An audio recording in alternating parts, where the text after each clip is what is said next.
can still move me over there, Oh.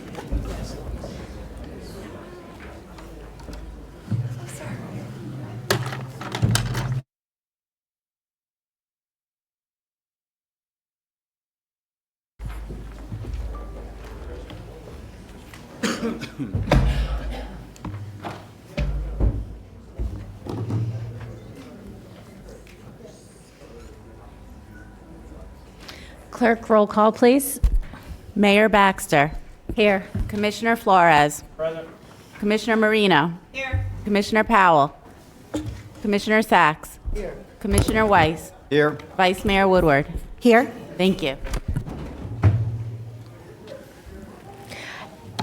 And I know it is not part of our roll call, but I would like to welcome Representative Oberdorf to our dais this morning. Thank you. Thank you for being here. Thank you so much. Appreciate it. We will do the pledge and the invocation. If you would lead us, Commissioner Flores.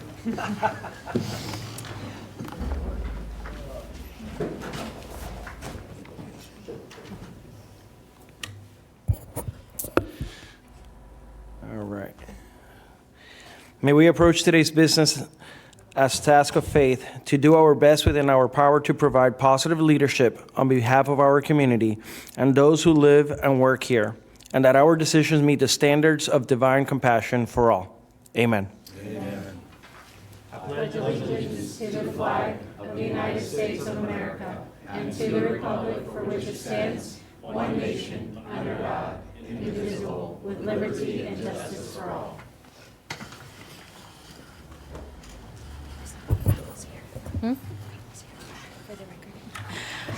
Clerk, please let it reflect that Commissioner Powell has arrived.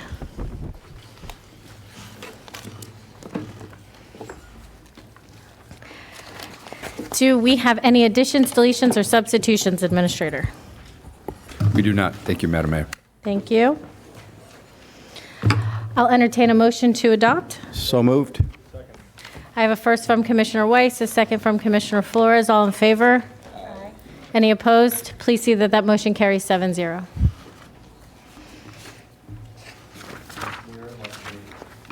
Mayor, I'd like to make a motion to receive and file 3A1. I have a first from Commissioner Weiss, a second from Commissioner Flores. All in favor? Aye. Any opposed? Please see that that motion carries 7-0.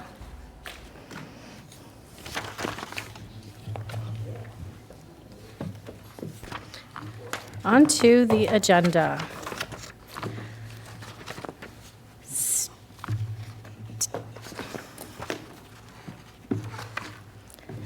If you would like to begin, Mr. Von Laren.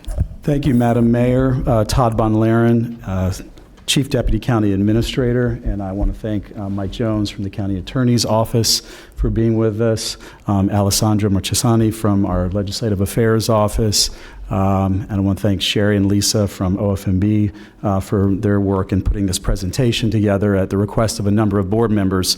I did want to start by saying thank you to Representative Toby Oberdorf, the chair of the Select Committee on Property Taxes. For those who might not know him in our viewing audience, this is a unique opportunity and a real pleasure to have him join us in this conversation that we're going to have on property tax and property tax review, as he is overseeing that activity for the House of Representatives, and actually a piece of his legislation is one that we're going to be talking about. Chair Oberdorf, I appreciate the grace and the courtesy of which you provided me and others in testifying to you in Tallahassee before the Select Committee, and I promise that I'll return that same respect to you as well. So thank you for joining us. So we wanted to share with you first just some very quick, and some of these we'll move through very quickly, and some slides we'll spend a little bit of time on, but just for those in the audience, what are property taxes? So those are the assessed value of property times your millage rate. That's the amount that you get taxed on the value of your home, and so those are what we use to provide a lot of valuable services, including public safety, first responders, parks, special districts, and the like. So what is millage? A mill is $1 assessed for each $1,000 of taxable value. So a property that's valued at $250,000 pays $250 per mill, and that property value is set by the property appraiser. And then we also have different stipulations in law that govern certain exemptions to that. A saver homes, for those that are homestead, is a 3% cap, or CPI, which is ever is less on the rise in your property values, and then the other exemptions that you see on this list. If you're a non-homesteaded property, then you are eligible for a 10% cap on increases from year to year in that rate. There's also an item called portability, and we'll talk about that a little bit more. Chair Overdorf has a piece of legislation on this, but current law allows residents who are homesteaded, or to Saver Homes allows residents to transfer tax benefits of up to $500,000 when they sell their property from the current assessed value of their home to the new market value of the new home that they're buying. And if they move into a lesser home, there's a percentage calculation that you do to use a like calculation to apply that Saver Homes. So as we look at just an overview of Palm Beach County on slide 7, you'll see a comparison of municipal and unincorporated residents. So about 882,000 or 56% of our residents reside in one of our 39 municipalities. 43% or 674,000 of our residents are in the unincorporated area. We've got 1.6 million people total in Palm Beach County. For county government itself, we have 4 separate taxing districts. We have a countywide, a library, a Jupiter Fire Rescue, which will soon go away, and a countywide fire rescue. And you can see on those blocks each of the corresponding millage rates that apply to each of those 4 districts. Each of those has its own unique area, its own separate millage rate, and the funds that are allocated under those particular areas are specifically designated for use within those boxes and those boxes alone. So for example, County Fire Rescue, that 3.4581 mils can only go to service countywide fire rescue, and likewise the same with libraries. When looking at the taxable property values throughout the county, we have $342.9 billion in total value countywide of the 659,000 plus parcels that we have.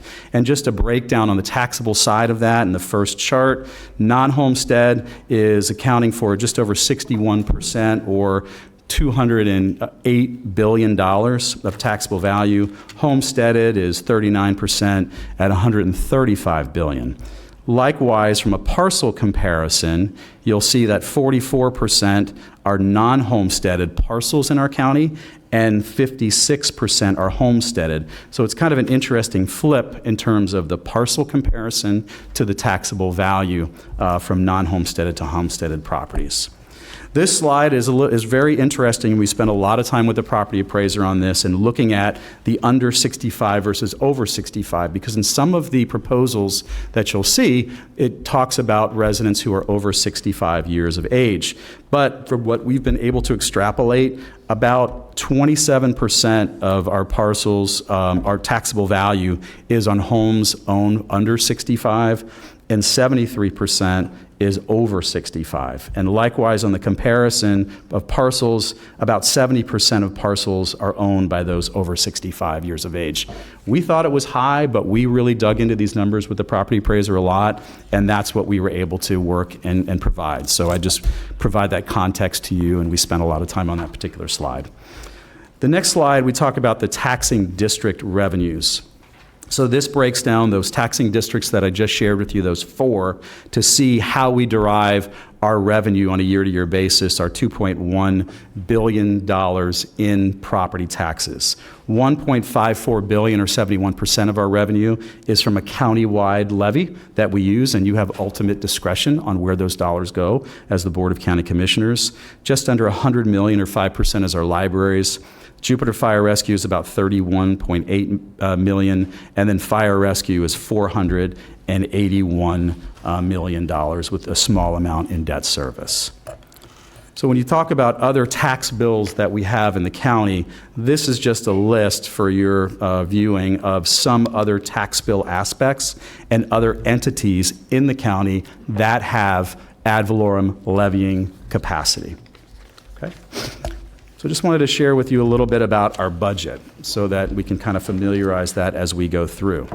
So our total budget in Palm Beach County is $9.6 billion. And that number is large, but as you break it down, you see that really what we have to work with is a lot smaller than that number. Of that, almost half, $4.3 billion, is fund balance. And so $2.9 billion of that is capital. So almost $3 million of that $4.3 is capital projects from year to year that we are building, that are in process, and that have been encumbered. And that also includes some of our reserves in that area. But the one part of this pie chart that I really wanted to make note to you was the 22.6% that we've carved out, $2.167 billion. That is our current property tax levy, about 22.6% of all revenues that we derive. And you see licenses is about 6.6%, charges for service about 7.4%, intergovernmental revenues 7.6%. Thank you, Chair Oberdorf and the state legislature, and also our congressional colleagues for some of those dollars. We'll be asking you for more of that in this upcoming session, so we'd appreciate any consideration you would give to us for that. But just to kind of share and get a look of what those revenues are that we derive. When you go over to the next pie chart, and you look at where our expenditures are, almost an equal amount, 22%, just about $55 million less than we collect in current property taxes, is what we spend in public safety. So police, fire, emergency management, building, those are the areas that we consider under public safety. So when you sort of compare where our current property taxes are versus what we put in public safety, it's fairly similar and aligned in those collections to public safety. And that's important because when we get into some of the legislation that the Speaker and Chair Oberdorf are considering in Tallahassee, public safety, but specifically law enforcement, is carved out from those reductions. And so we'll dive into that a little bit as we get into these particular proposals. On page 15, this shows you our general fund expenses. So in the yellow, you can see that the sheriff is just under $1.1 billion that we allocate. Other constitutional officers and judicial is $114 million. So those two items alone are ones that we really can't touch under any piece of legislation. Neither the sheriff, constitutionals, because we're required by state law to fund those, our debt service, which is relatively small in the scheme of things. So then when you kind of hit over to non-departmental revenues, most of that $83 million is CRAs. So we are required by state law to pay $83.9 million this year, just straight off the top to CRAs. So we obviously don't have a lot of discretion over that either.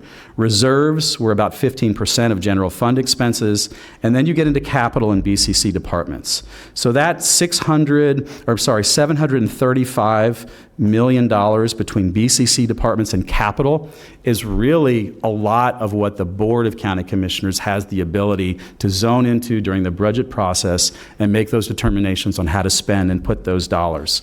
And that's going to be an important number when we look at these next proposals and getting into some of these reforms. Yes, ma'am. Brief question for you. When you say what we allocate, this includes infrastructure as well? This includes infrastructure that we have broken down on BCC departments and also in the sheriff's budget. And Sherry, do you want to expand on that? Right. So a lot of our infrastructure is through our capital funding. And then the BCC departments include engineering, facilities, and the other construction. What makes that all possible? Right. Got it. Thank you. But again, the encumbered dollars that this board and previous boards have put together of about $3 billion, that is in that fund balance that carries forward from year to year on projects that are in motion and have already been approved by this board or previous boards unless otherwise changed by this board. So let's get into the discussion too, and we said we would kind of go bill by bill to just give you an overview of the property tax reform proposals in the House. The Speaker of the House on October 16th of 2025 sent a memo to all of his members that provided the 8 proposals that we're going to go over today from the House. One of the prohibitions was that it prohibited law enforcement funding from having a reduction if these were to pass, and the other important piece was it exempted school taxes. So the first bill that we wanted to discuss was on page 18, and this is HJR 201. This is proposed by Representative Steele, and this is the elimination of non-school homesteaded properties. So essentially, it eliminates property taxes for non-school homesteaded properties, taxes. So when you look down at the county impact, and we try to break this down in the 3 larger funds that we have, general fund, libraries, and fire rescue, our general fund impact is about $607 million if this were to become law. In libraries, $43.9 million, and in fire rescue, $208 million. If you look at the bullet just below that, the State Revenue Conference, and I wanted to make sure we put this comparison, the state has scored these proposals as well through their State Revenue Conference, and they estimated Palm Beach County would be about a $963 million impact. Now, they might use some different variables than we did working with the property appraiser on some of these, so I just wanted to point that out to you, but they'll be relatively similar as we break down some of these numbers. Excuse me, Todd. Commissioner Woodward has a question. Thank you. Just to clarify, as you're moving forward, when you say Palm Beach County, are you meaning us county or county with all the municipalities in the full impact? Yeah, sure. I think it means the full county with some cities in that number also from the revenue conference. That they, Some cities, we don't know. well, they have to do an average. I mean, with Okay. 39, and the millage rates are so different from all of it. So they looked at like an aggregate millage of all those. Okay, thank you. Okay.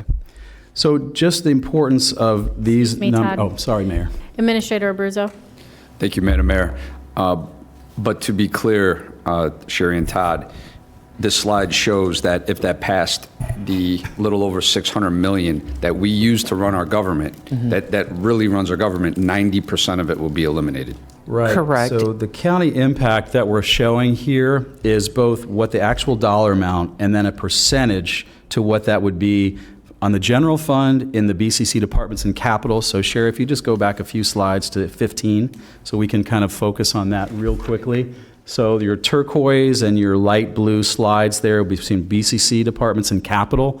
Those are the references with those 2 pieces of this pie that we are sharing in each of these slides on the impact. So you know what that impact would be as a percentage of that BCC department and capital, of which the board essentially has the most control in terms of reduction and spending in that space on any given budget from year to year. So about 90% of what we're showing here, if this were to become law, would be impacted in the general fund. And then fire rescue, on top of that, is another $208 million.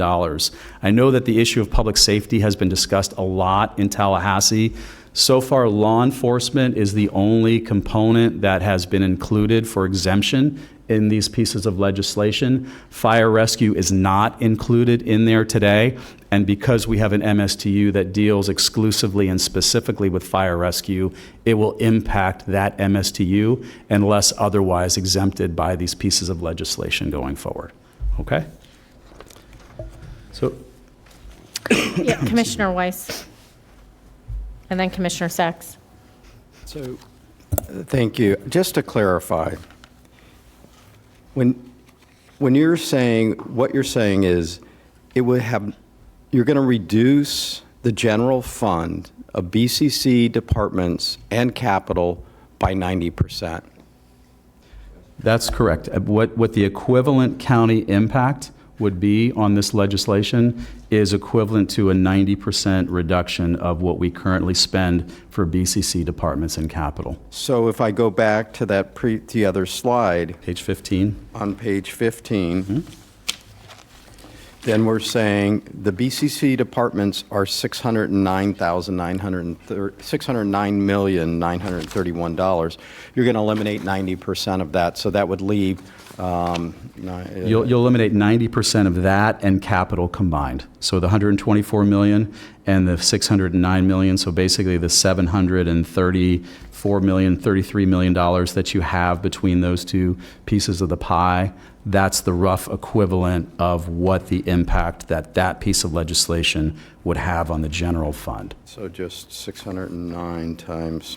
And we share that just because, as I pointed out in this slide, sheriff, constitutional, debt service, non-departmental revenue, for the most part, are exempt under the legislation, under public safety, or under state law requirements to fund constitutional officers, CRAs, RTA, tri-rel funding, that's all included here. So most of these come with some prerequisite from the state. Basically, you're going to run you would run the county on roughly $60 million. You would run your general fund expenses based on that. And so when we go back, and we'll talk about this a little bit more, but when we talked about revenues on the previous page, on page 14, when you look at both the pie chart that we have for revenues and expenses, and I want to point out, we raise $629 million in license and permits. We raise about $713 million in charges for services, and obviously all of those pieces create the broader budget. So, I want to be careful that 2.167 million is property taxes. Those are those other fees that we charge to run county government. And so those are the kinds of areas that we as a board and the administrator, and we'll talk about this on the last slide, have also charged us at looking at all these revenues. And I will tell you that we're very limited in how we can raise these revenues and what types of sources there are to do that. Well, it's by law, isn't it a charge for the actual cost per the service? You can't exceed that? For the most part, yes. So, and those programs that you're providing the services to, those are not general. Those are people that are either getting permits, or they get their water from us, or yes. They're paying a fee to animal care and control to license an animal or whatever. And there's restrictions on those revenues that we receive. So you can't use a utility fee that somebody pays to fund animal care and control or the library system. It has to go to our utility. Likewise, your permit fees that you have through PZ&B have to be used for those specific sources within those individual departments. Okay? Are you finished, Commissioner Weiss? Administrator, do you want to say something before Commissioner Sachs? Did you have a comment to add? Sure. Thank you, Madam Mayor. Jumping ahead briefly, because we have the money in reserve. I just went through the process with Sherry and Todd of addressing all three credit agencies, so to keep up with our triple bond rating, Mr. Chairman, Madam Mayor. I was told by all three that we were right in the sweet spot, and they did not recommend dropping below where we are for reserves for a triple bond rating. Of course, if we went below that, it will cost even more money. For somebody watching who doesn't understand what that rating provides us, Sure. would you please explain it? I will. We have the highest credit rating for any county in the entire state. It's the highest you could be as a AAA bond rating. So every year, myself as administrator with our incredible staff, we have to address all three credit ratings individually to have them sign off that we maintain that rating. I just went through it. It's an all-day process and then some, and they said to me, you do not want to drop below where you are. If we drop below that AAA bond rating and went to AA plus or AA, it will cost even more money for us to build our project. So our budget would then even go higher. On top of the Because money, of the interest rates? because of the interest rates that we would, Thank you. Madam Mayor. But I also want to say we are earning, our clerk's office is earning a very high rate of return. That would also impact, if we're pulling money out of reserves, the hundreds of millions that we get extra every year. So we do not want to tamper, in my strong opinion, with that reserve portion. That's what's keeping us in financial health. Thank you, Madam Mayor. Thank you. Commissioner Sachs? So I'm glad I waited till Administrator Abruzzo told us that, because this would seriously affect our credit rating, which would then, we would have to raise taxes. Now, let me ask you something, Mr. Bonlaren. This is by Representative Steele, HJR 201. And we have the head of the legislative delegation sitting with us today. Thank you for that. What other property tax proposals are there right now? And I know there's many that are pending. We're just looking at one. And who is Representative Steele? From what part of the state is he or she from? So, Madam Mayor, the presentation that we're going to go through today will point out every piece of legislation that's currently filed, and we'll do a quick analysis of most of those for you, Excuse both in me, the House Todd. and The the question Senate. is, what part of the state is that representative from? No, I understand. I know The you first, get she asked me two questions. The first one was which property tax proposals are pending. We'll get to that. Okay. Secondly, Representative Steele is from the West Coast, West Central Coast of the state of Florida, in the Tampa, Hillsborough County area. Okay. That he resides in that region. Okay. So And you go ahead. And so we're going to examine, because this is just one of many. this is one. We're In going to fact, get to I those think, others. And yeah, we'll share the others with you. Senator McBernard has one as well. We're going to talk about So Senator we're going Bernard's to as go well. over a little bit of all of these, Yes, ma'am. right? Yes. Okay. Thank And then basically, and then at the end of this, if I could, Madam Mayor, at the end of this, will you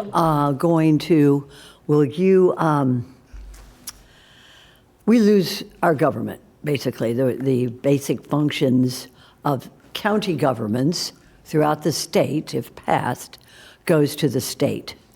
So we have to make sure that public is clear on that, because we won't have the money to do these functions that we've been doing for the last almost 100 years. But then the state will take them over. And part of these proposals, is that also there that the state has a department that they'll be running the entire governments of 67 counties, governments on these issues? Is that part of it as well, Todd? Madam Mayor, I'm not aware of any department at the moment that is taking on that responsibility for us. Interesting. But Chair Overdorf might have an amendment to do that, so we'll lean on him a little bit later Hate to on, put and he him can on the maybe spot. glean on some of that. But no, I don't good. think that is a proposal that's coming out Very of the good. legislature. Okay. Thank you Commissioner. very much. Thanks, Okay, Madam Mayor. no problem. Thank you, Commissioner. And Madam Mayor, if I just might, to Administrator Abruzzo's point on reserves, and one thing I will point out, that this board basically aligned itself with the Speaker of the House when it came to reserves. And Speaker Perez was very clear to the legislature this past session about where he wanted reserves to be in the state of Florida and where he charged the legislature to be over the next few years. And we mirrored that proposal under his leadership. So I'd be remiss if I didn't thank the Speaker for his leadership on reserves and being judicious with the state's dollars, and this board for taking that lead and doing the same here, which means that those reserves are ever more important for us to safeguard and hold. And I think, we're going to continue to align ourselves with the Speaker of the House's proposal on those reserves, on keeping those as sacred as we Do you can. remember what his take was? His take was that he thought we needed to be about 25% reserves on the state level. And so he put the House in that direction this year and then the next fiscal year. And so we're right at that percentage, just under 25% that we've mirrored in reserves for the overall budget. Thank you. Commissioner Woodward, please. Thank you, Mayor. I look forward to the full presentation, and not to criticize the order, but because we're talking about, and when I looked at this before, I didn't quite understand until you mentioned it, the 24.7%, the 609 million is what you are saying is basically that chunk of the pie is what would be cut with this. And you have on slide 35, just for us to know, because it's at the end, but these are the departments that make up the $609 million. Yes. And these are the departments that would be directly affected by the cuts that are being proposed. Yes, and so that last slide, when we get to it, that's sort of a little bit of a teaser for the board as we look at January with the budget workshop that the administrator is going to be holding with you. That's based on an exercise that the administrator has asked all of his departments right now to submit both 5, 10, 15, and 20% reductions in their current budget. And so I put it at the end because, one, we wanted to kind of prelude it to that, but two, when we talk about some of the impacts of the legislation and the exercise that the administrator is going through with his departments right now, it'll put that in perspective to you in those broader numbers. A 20% reduction to our BCC departments is about $110 million. And I can tell you, reviewing all of the reductions that they've proposed was a very difficult exercise for a lot of our department directors to get there.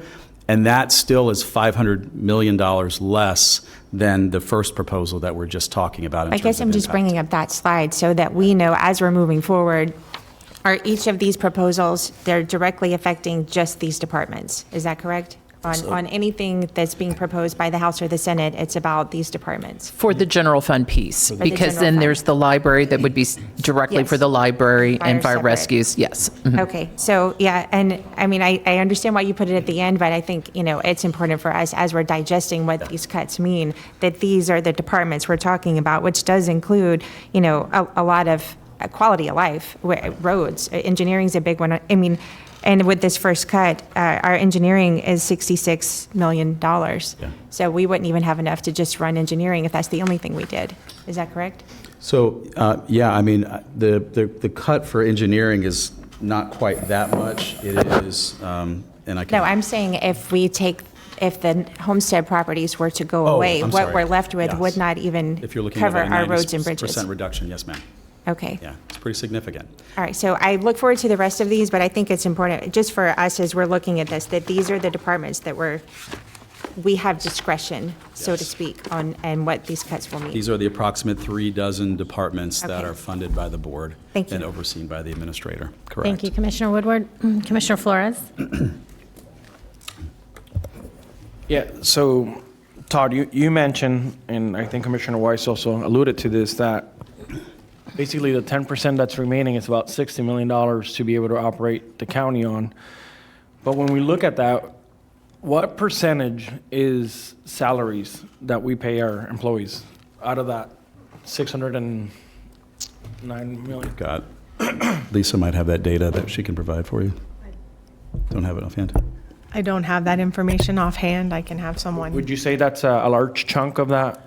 It's got to be 75-80% 75, probably, would be 80%. my guess, but we can get the exact. And isn't that the same individuals that provide the services that then we provide the services like planning and zoning and, because when I look at the chart on slide 14, there's $629 million that are derived off of licenses and permits and other taxes. So the people that we have to pay to provide those services are no longer going to be, according to this, we're not going to be able to employ everyone. And then we have another sliver, which is $713 million, which is charges for services. So we are essentially, without employees, we can't provide these services to the at-large communities, which essentially also handicap us from being able to provide essential services that the community developers and so on need us to take care of. Yes, Madam Mayor, to Commissioner Flores' point, the departments that this board funds are primarily funded by ad valorem. A lion's share of it is ad valorem. There's a small amount that might be represented in some of these fees, but overall, it is primarily ad valorem funded. So when you think about under some of these proposals, what we sort of need to hold sacred and need to kind of put a lockbox around, and what we have the ability to work with under these proposals, it's pretty significant what we've got to keep harmless, and it is a very comparable number to some of these others that you're going to see in these proposals about what that particular impact may be. And then again, it comes back to that question of revenue. And the administrator as well charged all the departments to look at every possible piece of revenue that they have within their toolbox and to bring back proposals to maximize that revenue so that we can bring those options back to the Board of County Commissioners as well to make those determinations on where, if anywhere, that the board might be inclined to raise revenues in other spaces besides ad valorem. But again, some of those are fairly limited in what we have the capability to do. So I think essentially the point that I'm trying to make is you're not only taking our ability to have ad valorem, but you're also taking away our ability to provide services in a timely fashion that those also make revenue for us to be able to provide these essential services. So I just want to make that picture for everyone so that they understand that this is not just going to handicap certain things, it's also going to handicap our ability to provide services that everybody in the county needs. That's correct. Some of these proposals make it very, very difficult to provide the services that this board has been providing. Thank you, Commissioner Flores. This is just the first of 8, Todd, that we are going over. And we'll move through the others pretty quickly, but I think this is like the one that has the greatest impact, and you'll see that gradually there'll be less impact, but still some that have pretty significant nature. So I think this conversation is great to have here just to understand that impact, but you'll just kind of see more of how those numbers fluctuate with some of the other proposals. As we go through the following slides, it's going to, I guess, show us different impacts from the different bills. Correct. That's correct. Please proceed. Okay, yes, ma'am. So if you go to page 19, this is a proposal by Representative Miller, and this one phases out non-school homesteaded property taxes over 10 years. What it does is it provides an additional $100,000 exemption each year and then reduced to zero after 10 years. So eventually it gets to the same thing that HJR 201 does, but just over a longer period of time. So this one, again, in our general fund, we look at that as roughly about a $485 million impact. Roughly 72% of our BCC departments and capital, and then libraries and fire rescue correspond. And then the State Revenue Conference pegged it a little bit lower than what we did in terms of what they thought the State Revenue Conference impact was for the county. So that's HJR 203. HJR 205, and this is where we talked about that 65 and older and those parcels, because we get into a number of these parcels, and particularly the ones that Senator Bernard was working on that we'll share. This provides that all Florida residents that are 65 and older are exempt from paying their non-school homestead property taxes. Representative Porras provided this piece of legislation. The impact is about $441 million, or 65% of BCC departments and capital, and then consequently property taxes as a percentage in libraries and fire rescue. You see 32 million and 145 million respectively. Excuse me, Todd. Yes, ma'am. Commissioner Powell. Thank you, Madam. Thank you, Madam Mayor. Todd, the $434 million that you just mentioned, what does that compare to the exercise that all departments were requested to do in terms of reducing? The $434 million compared to what would have, if every department reduced by 20%, what does that look like? So when you think about each of our BCC departments collectively is about $610 million. This is a $441 million general fund impact. So it's equitable when you combine our BCC departments and the capital line to about 65% of that overall. So again, I'll go back to the exercise we did. 20% reduction in our BCC departments is about $110 million. That's 20%. In these numbers and the impacts we're talking about here, you're talking about a 65% impact and to both BCC and capital departments. So again, very significant, not as much as the previous resolutions by the legislature, but incredibly significant in terms of our budgets and what we fund. Thank you. Are you finished, Commissioner Powell? Yes, I am. Thank you. I have a question. Have we broken this down at all into household savings, and some of these that do not completely eliminate them? I didn't look at, but our average taxable value is about $250,000. It's around there. So, but if they're homesteaded, depending on which Median one, is yeah. that, yeah. But if you're over 65, you're eliminating your property taxes for county and cities, and things like that. So, but Thank you. Administrator? Thank you, Madam Mayor. With your indulgence, each slide, I just want to make it clear, because it's not on there, what's left to run the government. So for instance, on this slide, around approximately 174 million will be left with this proposal to run the government. Thank you. Please continue, Todd. So as you turn to page 21, HJR 207, this would be a new homestead exemption for non-school property taxes equal to 25% of the assessed property value of a home. It'll apply to both current and first-time homeowners. This was proposed by Representative Abbott. And again, this is roughly similar to the House Joint Resolution that we just expressed before, at about $435 million general fund impact, and libraries and fire rescue corresponding numbers that you see on this particular slide. On slide 22, this is HJR 209. So this is one which was actually a pretty unique and creative way to look at savings for homestead property owners. But if a homesteaded property owner has property insurance, and in a way to hopefully deal with the property insurance and incentivize people to get property insurance, they would receive an extra $100,000 exemption on non-school property taxes. So just so you know, in terms of the assumptions of our numbers on this one, our assumptions, I think, may be a little bit different than the State Revenue Conference on that. We assumed that 100% of homes have insurance. And so we based our numbers on a presumption that 100% of property owners in our county have insurance. That might not be the case, but for just purpose of doing that, we wanted to lay that out, and the State Revenue Conference may have accounted for a different percentage when they were doing their impact on this one. So just wanted to share that with you. And any property that has a mortgage on it has to have insurance. Correct. Yes. If you have a mortgage, then you have to have insurance on your property. Okay?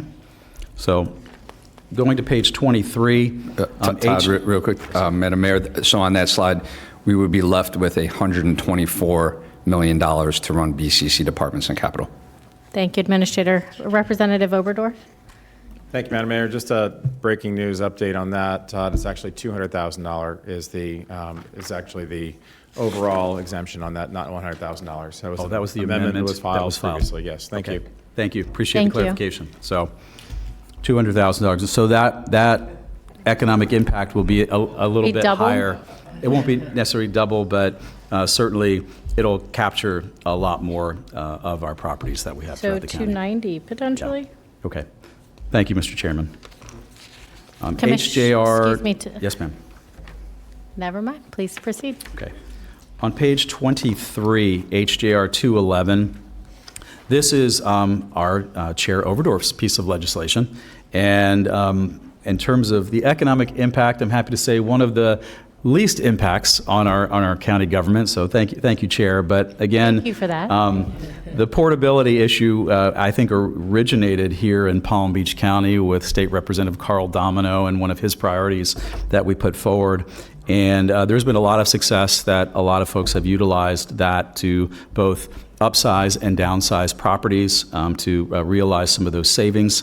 So under this proposal by Chair Overdorf, this benefit would allow that cap, that $500,000 cap that we talked about early on, to eliminate that and allow for that benefit to be transferred in its entirety, even if the home is valued lesser than the new home is lesser than the old home. So roughly to the general fund, you can see it's a very small percentage. The State Revenue Conference pegged that number just under $5 million countywide, and we're looking at about $1 million impact right now of what that would be to our BCC departments. So. Commissioner Sacks and then Commissioner Weiss. Thank you, Madam Mayor. Since we have the owner of this 211 here with us, Chairman, can you tell, I served with Carl Domino, and he was the author of homestead exemptions, Save Our Homes, all of that. Can you explain this a little bit to us? Because it seems like, according to what Mr. Von Laren said, it has the least financial impact to the county's operating budget. You're here, we're here.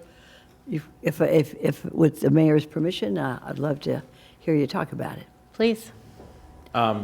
Yes, ma'am, I'm happy to explain it now or go through my presentation a little bit later as was expressed. So happy to do it at that time if that's okay with you. Thank you so much. Thank you, Mayor. My question has to do with how do you sort of, when you're trying to model this, understand, because are you looking at just inter-county people moving here or intra-county? I'm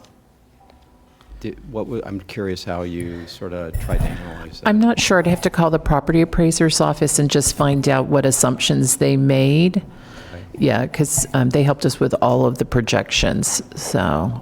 I mean, I would be hopeful if we had something like this, that lots of people from around the state would want to move to Palm Beach County. So. Yeah. Commissioner Weiss, Representative Oberdorf, I believe wanted to. Yes, thank you. So according to your property appraiser, you actually have some data on that as well. On this particular, it's called the differential, is the item right now, and currently within Palm Beach County, according to the data that was provided from the property appraiser, there's roughly 5,475 homes that are a part of this, and that value is roughly $1.023 billion. Now, to project who is going to be moving here and who's going to be moving out, you need to be a lot smarter than I am in that, and have a crystal ball and play the lottery as well. So I don't know what that number would be, but I would say that is your current items according to your property appraiser. Thank you. Commissioner Woodward. Thank you, Mayor. Excuse me, Vice Mayor Woodward. I did have a question because the state revenue conference number is significantly different than our numbers. Is that because they're probably anticipating more inter-county numbers than we They were? may have used, like I said, they might have used some different variables when looking at these numbers, and it could have included some of those assumptions based on, inter-counties, but yeah. Well, I had this to go back at the very end, but I wanted to know if you could expand a little bit on how portability currently works for those that are watching, and even myself, because it's somewhat confusing. Sure. So the way that portability works today is if you are moving into, let's say, a larger home at a higher value, you would take the assessed value of your home that you have today and the market value of the new home you purchased.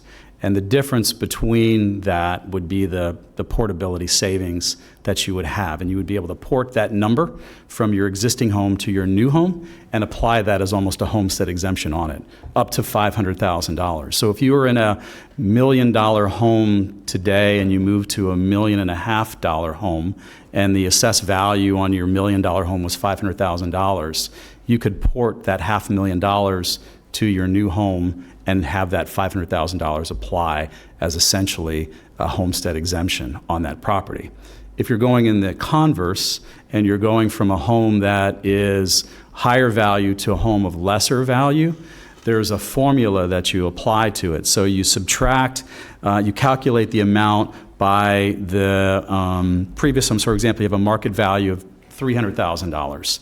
And the assessed value is $200,000. You're saving, your home benefit is $100,000.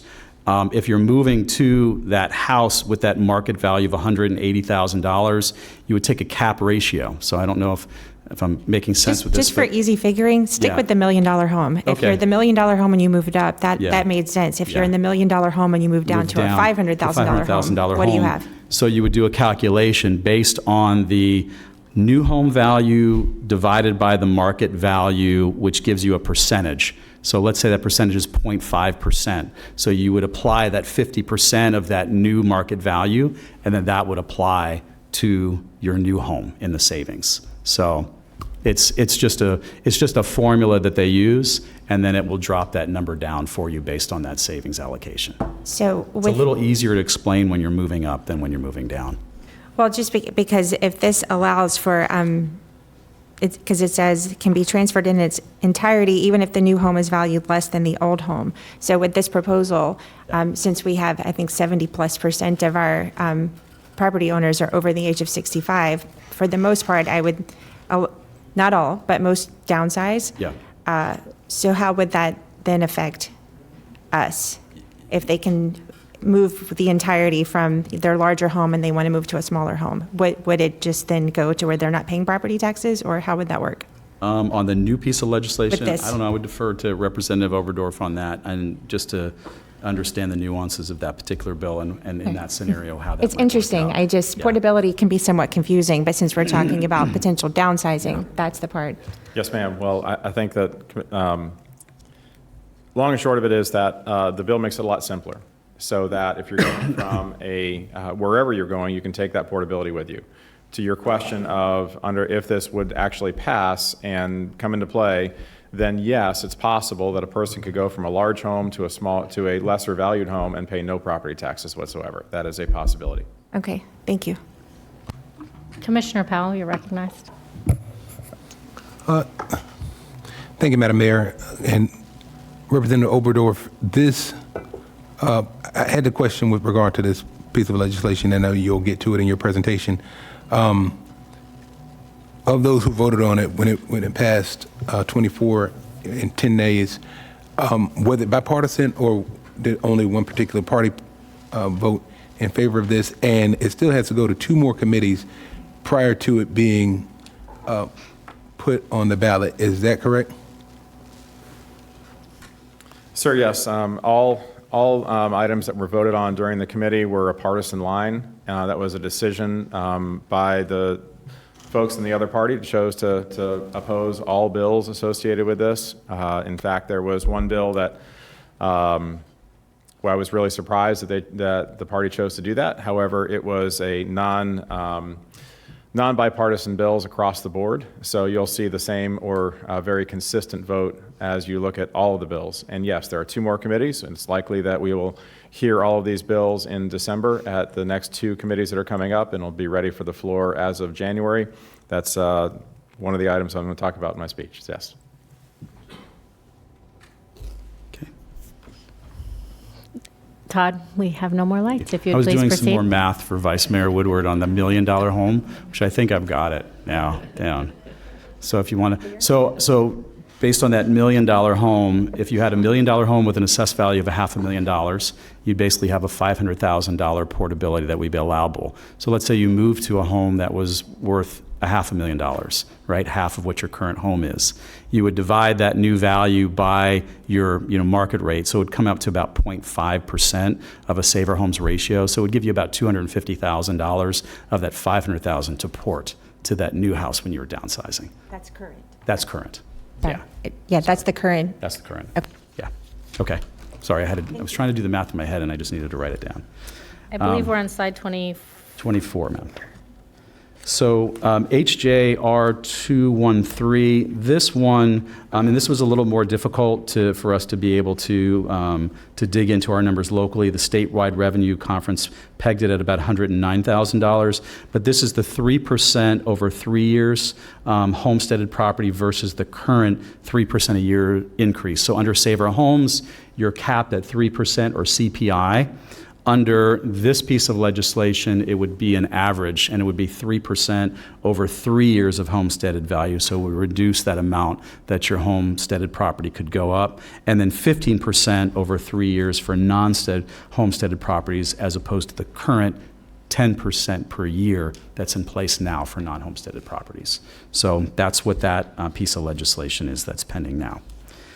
And then the last piece of legislation that the House of Representatives, of the 8 bills that they are reviewing, and this one deals with an increase in millage rates requiring a 2/3 vote at the board level, and then newly married couples being able to combine their Saver Homes benefits if they live in 2 separate homes, but they both have a homesteaded residence and have a benefit, and they move in, they could combine those Saver Homes benefits. So this one is sort of the least in terms of the economic impacts of the House bills, roughly about 73,000 that we've projected. The state revenue conference is about 1.6 million of what they've projected, again, just based on assumptions of how many married couples who might get married, who has homesteads, and what millage rates might increase by that prospective vote going forward. So those wind up those, and then what we've done is we've provided a House summary on page 26.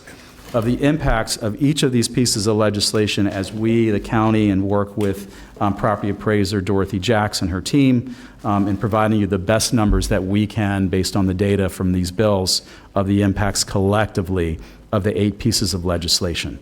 And I'm sure that Representative Oberdorf may address this issue.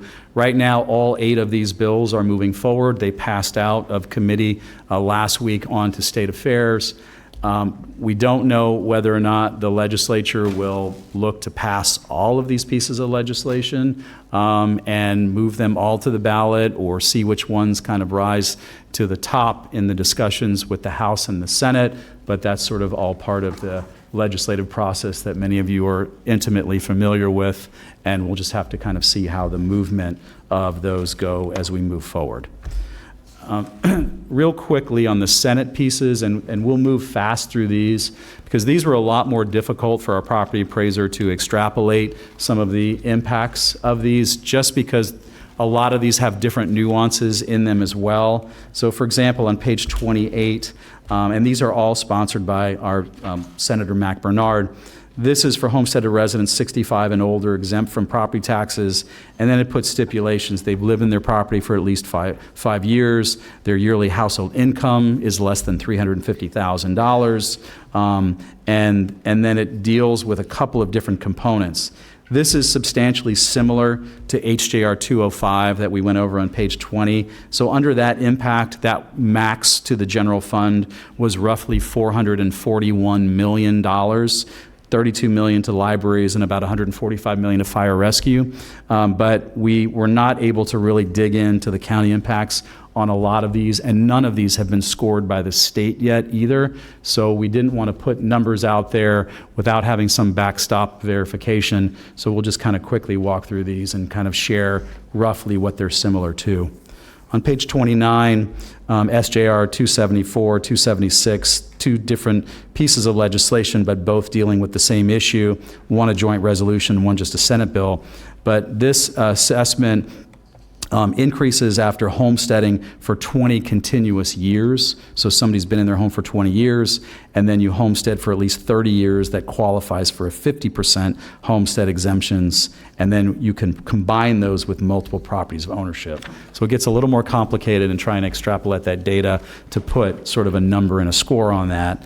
On page 30, SJR 278, 280, this is if a new homesteaded property was assessed under $500,000 before it changed ownership, the new assessment cannot exceed 150% of the previously assessed value. So that is another piece of legislation filed by Senator Bernard. Page 31, SJR 282, 284, again, this deals with the assessed value of commercial property used by small businesses capped at 3% or CPI, whichever is lower. This is one I know that we've talked about briefly on the board and with Mayor Baxter, and what that impact might be if commercial properties had similar exemptions to what we had in homestead exemptions. And then finally, Senate Bill 286 on page 32. This is a new formula that assesses change and additions and improvements under $100,000 of value on a home. I know that's something that we've talked about a lot as well for those who are making different kinds of improvements for their home and being socked with relatively high tax increases based on a newer market value. And we've had a number of conversations with Senator Bernard about this piece of legislation as well.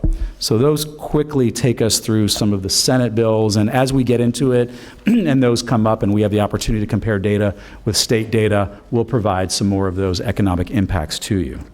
Finally, the last 2 slides that I wanted to share with you, and the moment that Vice Mayor has been waiting for on looking at our individual departments and those impacts. So on page 34, I just take your eyes back to this slide on page 15 to just once again share our general fund expenses, our sheriff, constitutionals, debt service, and non-departmental, which we primarily have to hold, our reserves, which we've aligned ourselves very closely with the state and how we've allocated reserves.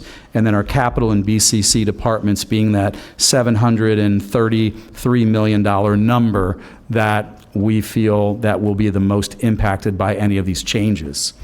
And so the exercise on page 35 that the Vice Mayor alluded to earlier on is your BCC ad valorem funded departments and agencies, their expenses, their revenues, and their net ad valorem. So really quickly on that, the expenses are that $609 million. That revenue point, Commissioner Flores, that we talked about, of that offset of ad valorem, brings it to roughly about $554 million of net ad valorem that we spend on those departments. So some revenue that we have there, but still substantially in the ad valorem category. And then the cut scenarios that the administrator, and with some direction from the Board of County Commissioners, has asked our departments to go in, is providing a 5, 10, 15, and 20% cut scenario. And that and if your eyes go to the last column at 20%, that's the $110 million number that I allude to of what a 20% reduction in across the board in your BCC departments and agencies is, and then compare that number to some of the numbers that we've been talking about in the proposals that we have out there today.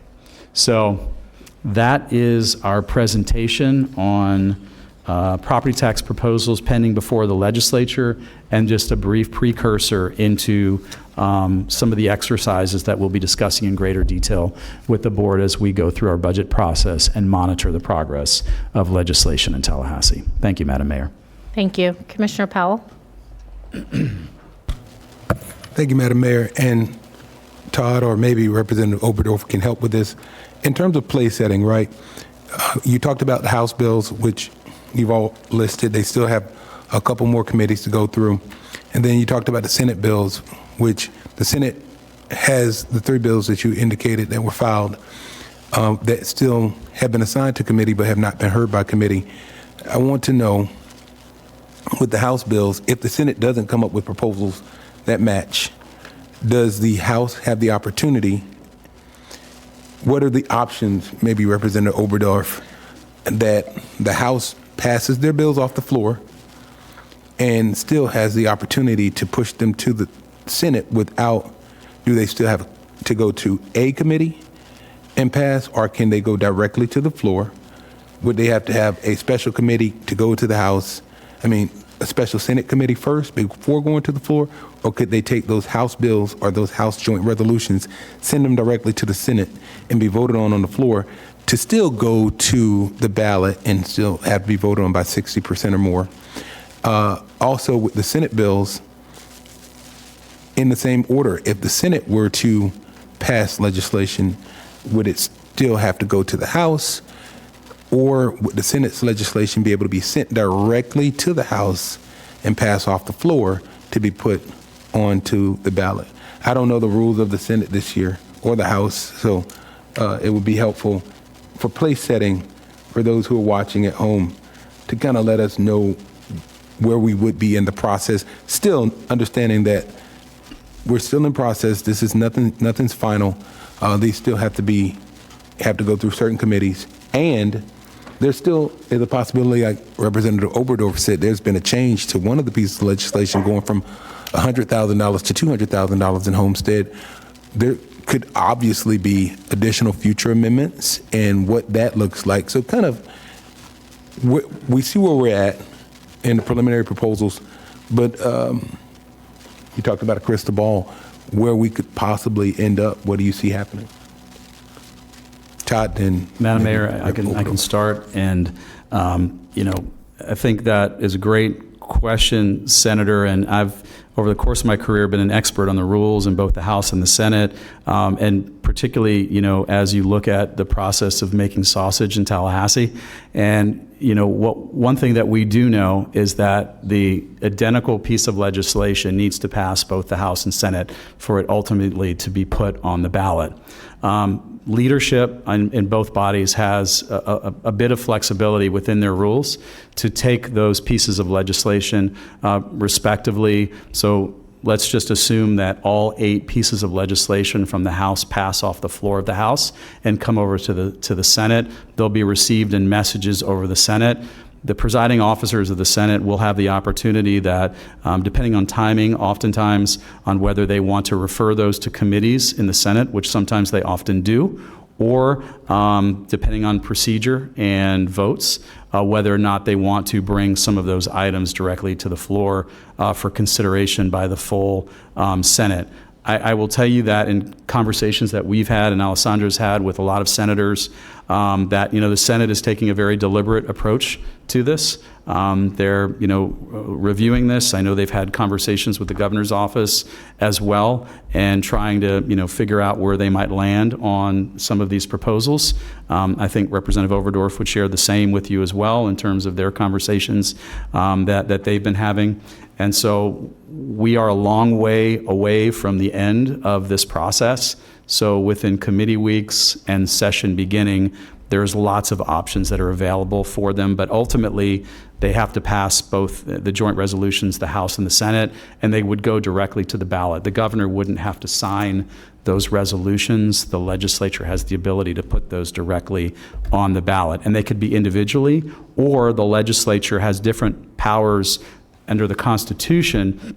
In terms of amending the Constitution, they don't have to have single subject rules. So most of these apply sort of a single subject to different areas. It's possible that some of these items could be combined in various natures.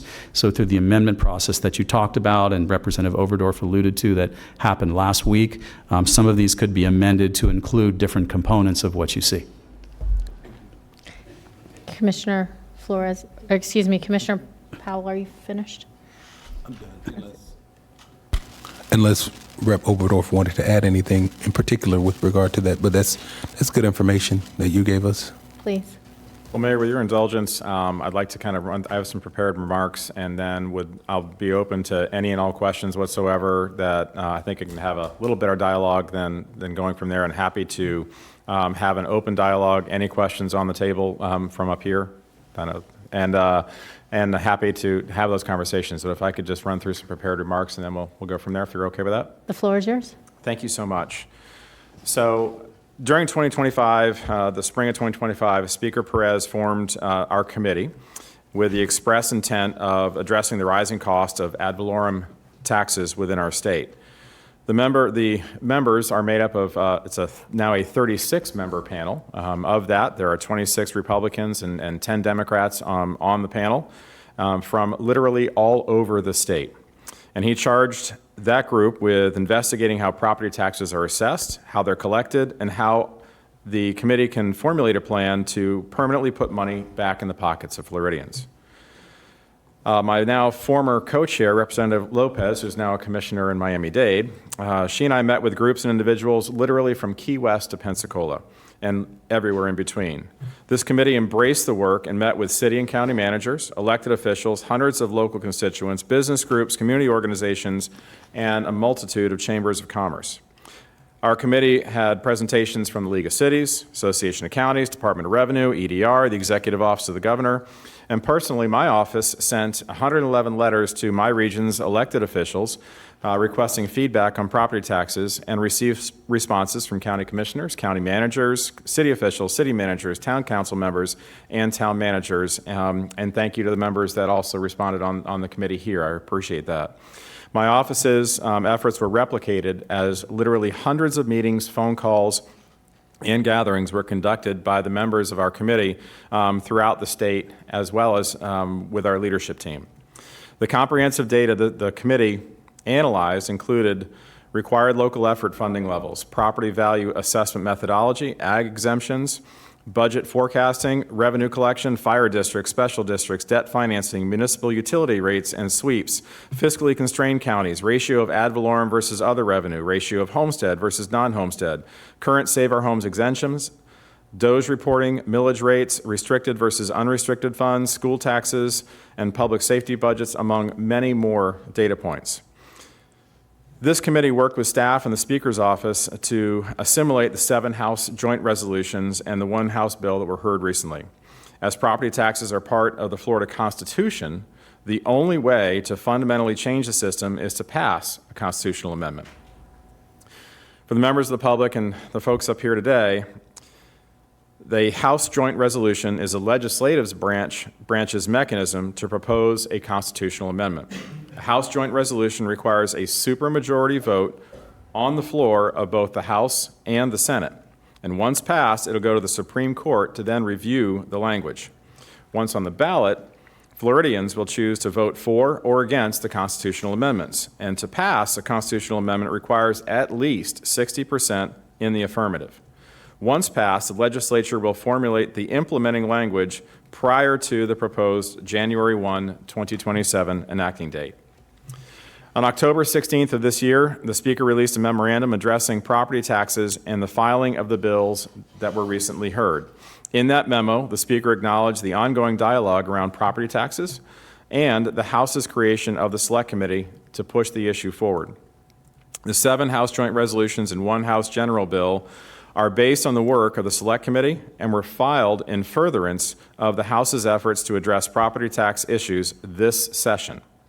Importantly, the 7 House Joint Resolutions all propose constitutional amendments that would provide the voters of the state the opportunity to choose some, all, or none of the proposals in the 2026 general election.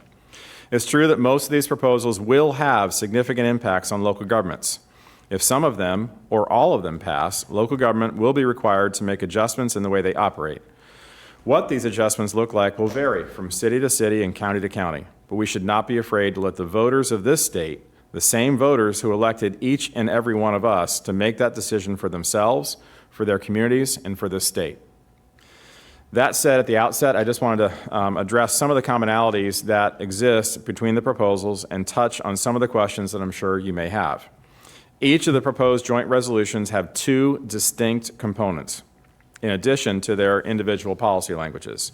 First, they have language that specifically prohibits any city or county from reducing funding for law enforcement below their current funding level, and that's law enforcement only currently. Second, they exempt school taxes. Property taxes comprise, and this is a statewide number, property taxes comprise 46% of school funding, or about $21 billion, and those proposed joint resolutions are crafted so they will not impact our school. In addition, the joint resolutions do not have accompanying implementing legislation. Decisions should be made by the legislature once they know which proposals have been approved by the voters and can devise an appropriate statutory framework that accounts for how the various provisions might work together. On that note, I want to emphasize this point. None of the proposals directly conflicts with another. There may be some overlap between some of the proposals, but there is not conflict. The legislature will be able to harmonize the various proposals through implementing statutory changes. Again, whether one passes, they all pass, and I guess if none of them pass, then we won't be doing that. For this specific body, I just wanted to point out a couple of different items in your history. One of which is that the taxable value history within Palm Beach County. Currently, in 2021, it was roughly $210 billion was the taxable value. And again, these numbers are from your property appraiser. Roughly $210.3 billion. That has increased to 2026 levels now at $343 billion. That is an increase of $133 billion in 5 years is your taxable history, taxable value history. That's not what you are collecting. On the ad valorem tax history, this is what is being billed. It was roughly $1.005 billion in 2021 and has increased to $1.543 billion in 2026. This is an increase of roughly $500 million in what is being slated as revenue. And of course, the current property taxes as a whole make up about 7.7%, make up about 22.6% of your overall budget, and we saw an increase just this year in collection, proposed collection of 7.7% for your revenue, again, going up from $2.012 billion to $2.167 billion. So an increase of $155 million in proposed revenue coming in from property taxes. So members of this illustrious body, we are seeing that statewide revenue has increased, or just over the last 3 years, of $18 billion. We're now seeing that property tax revenue statewide, again, and I'm looking over and over again statewide, that property tax revenue is approaching $60 billion, just in property tax. And what we're seeing also is that property tax accounts roughly for about 34 to 35% in a general sense of an overall budget for the various municipalities. Again, we have 411 municipalities, 67 counties across the entire state. And when I did a poll of our members in our committee, we found that of those members, we found that there were only 3 over the last 5 years, 3 municipalities that actually had seen a lower amount of money coming in. And everywhere across the state of Florida, we're seeing an increase of property tax revenue coming in. And we feel that this is not sustainable. This is the reason that we are here and having conversations about property taxes. I am not the sole person that is going to be passing property taxes, of course. That is going to be the voters. I'm not the sole person that's going to be putting this on the ballot. That will also come down to our members. That being said, I am here to answer questions, to allow you to become a little bit more familiar with what we're proposing. And I will say to you again, anything that you'd like to ask, I'm happy to try to present an answer and or get you more information on that. With that, Madam Mayor, you've gone through the bills, and so I'm happy to be here and be a resource. Thank you. Thank you for being here. Vice Mayor Woodward. Thank you, Madam Mayor. I'm going to work backwards from your comments because I was making some notes. Just on the last numbers that you gave us on the new revenues that are coming in for the county and statewide, is that accounting for new construction, or is that just an increase in existing properties? That's an increase. I'm used to being recognized by the chair. I'm sorry. It's a House rule. Sorry. That is just in overall ad valorem collection. That is not recognized new construction. Okay. Do we happen to know how much of ours is new construction brought online in that same? I know that's putting you on the spot here, but I'm just going off the numbers he was giving.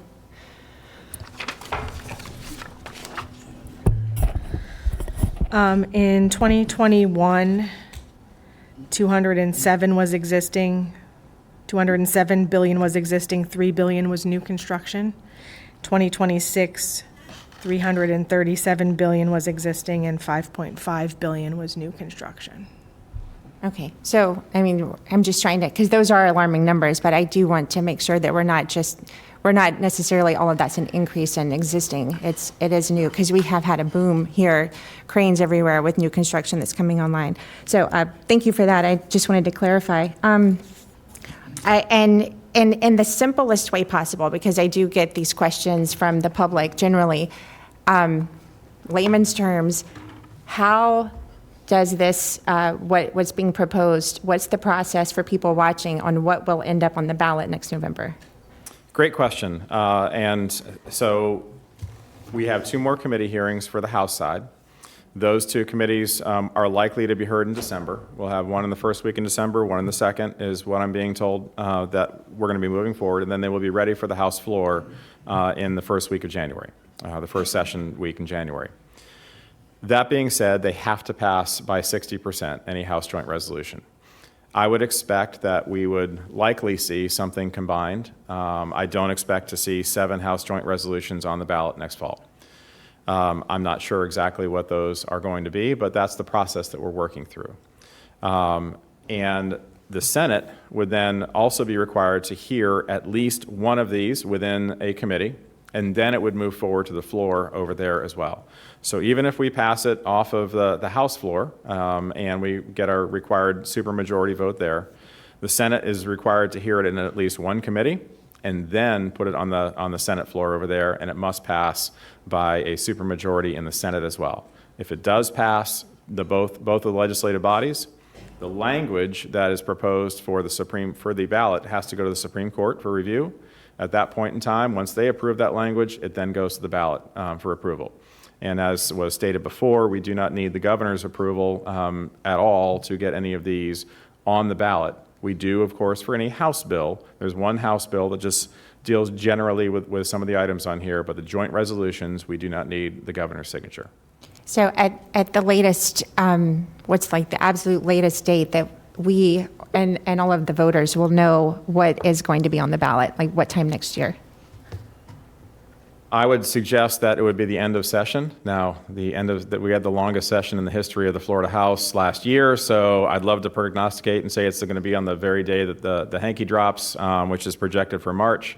At this point in time, I'm not exactly sure when session will end, but that being said, by the time session ends, you will know exactly. And as long as session's open, things can change in Tallahassee. So shooting for March, but it could be later. It could be later, yes, ma'am. Also, there was an item that was stated by the governor that if he did not think that the House or the Senate had done enough on property taxes, that he potentially would call for a special session, that we might have to go up there. And I want you also to be aware that there are requirements for what can go on the ballot, the timing associated with that. We have to get ballots out to our overseas partners and the folks that in the military. So those ballots have to be done fairly quickly. And so we will not have extended sessions into July or August. I would suggest that we should know, hopefully, by the end of session. Okay. And then also, just because people in the public have been asking, can the governor, as a procedure, put something on the ballot without the House or the Senate participating? The governor could put something on the ballot if he chose to go through the public process, which would mean he would need to get a ton of signatures and have those signatures in every single county. He'd also be required as a private citizen to work through that process. He would also need the Supreme Court to sign off on it. I would suggest that it's probably pretty late in the election process for that to happen. So my feeling is that the only way that something like this would get on the ballot would be through a House Joint Resolution. Okay, thank you for that, just because I have fielded some questions from the general public asking how all of this is going to take place. So thank you for explaining that. And then, if with your indulgence, Mayor, just a couple, it seems pretty clear that there is going to be something regarding property taxes on the ballot. And if it gets on there and it were to pass, to be clear, that would start in the January 27 tax billing. So for our budgeting purposes, if this passes in November and the voters agree, what are we looking at as far as when are we fiscally impacted by this? Excuse me, Vice Mayor. Administrator, did you want to say something? Thank you, Mayor. Chairman, thank you so much for being here. Obviously, I'm charged with running the operations of our government. I heard what you said in regards to the budget going up via property taxes, and I understand that. One of my greatest challenges that I see early, I've only been on the job for a little over 3 months, is the cost of doing business, what it cost 5 years ago and what it costs today. We recently had to bond a project out, a building, and some of our infrastructure is in great need. That went up almost 3.5 to 4 times what it cost on the construction side just from 5 years ago. Getting shovel and dirt for our roads, our engineering department, again, skyrocketing costs. So when you discuss those numbers, it would be great to get an analysis of, yes, these are the increases, but what is the cost of doing business, actual doing business? For our frontline workers, we're competing with fast food restaurants having higher wages. Wages have explode nationally. We have to compete with the private sector. So when I look at our 7,100 position and what it costs, and this is something that's pretty much out of our control unless we decimate the workforce. If we lower wages, don't compete with the private sector, we will lose the ability overall to do business. And I know that sounds doomsday, but that is reality of what I look at as an administrator. So again, the cost of business. And I would love to hear your opinion based on the numbers provided by staff, that $609 to $610 million range. If you believe that or have any pushback that is what our board can control. That since you exempted and I understand why, and believe me, our sheriff's department at the $1.1 billion in the budget that we cannot touch, and quite frankly, that's not my purview. But if you have any debate about that number, that yes, this is the 610 million, this is what the board controls, cost of business has skyrocketed in those 5 years. Thank you, Madam Mayor, and thank you, Mr. Chairman. And I'll try to answer both questions, actually. First of all, Vice Mayor, as far as when you're looking at the implementation, yes, January 1, that's when all property taxes are reviewed every year, of course, is January 1. And so we would then have implementation language that would be put into place directly after the election of November. The new members of the House and Senate would do implementation language. That would likely need to be signed off on by the governor at that time, and move forward with that implementation language that would then take place January 1. So you will then have an entire year to lay out your budgets, to figure what you were going to be doing for that next year, how you were going to be doing those budgets, and that would then you would be sending out those tax bills in the appropriate time the following fall. So you will have some time to plan associated with that. Administrator Abruzzo, I don't envy your job. And I do understand the implications that you're looking at. I have a job as well, and that job has been slated to me is to find ways that can put money back in the pockets of Floridians. And I do not wish to go through and decimate local government. We also have to look at this in a statewide process. And that statewide process is telling us that there is revenue that has been outpacing inflation, been outpacing the cost of jobs.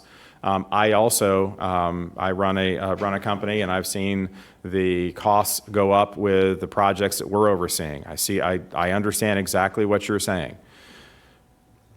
Whatever we end up with in the formulation of one or all of these proposals, that will ultimately come down to the voters. And the voters will need to decide if, in fact, they prefer this proposal over that proposal.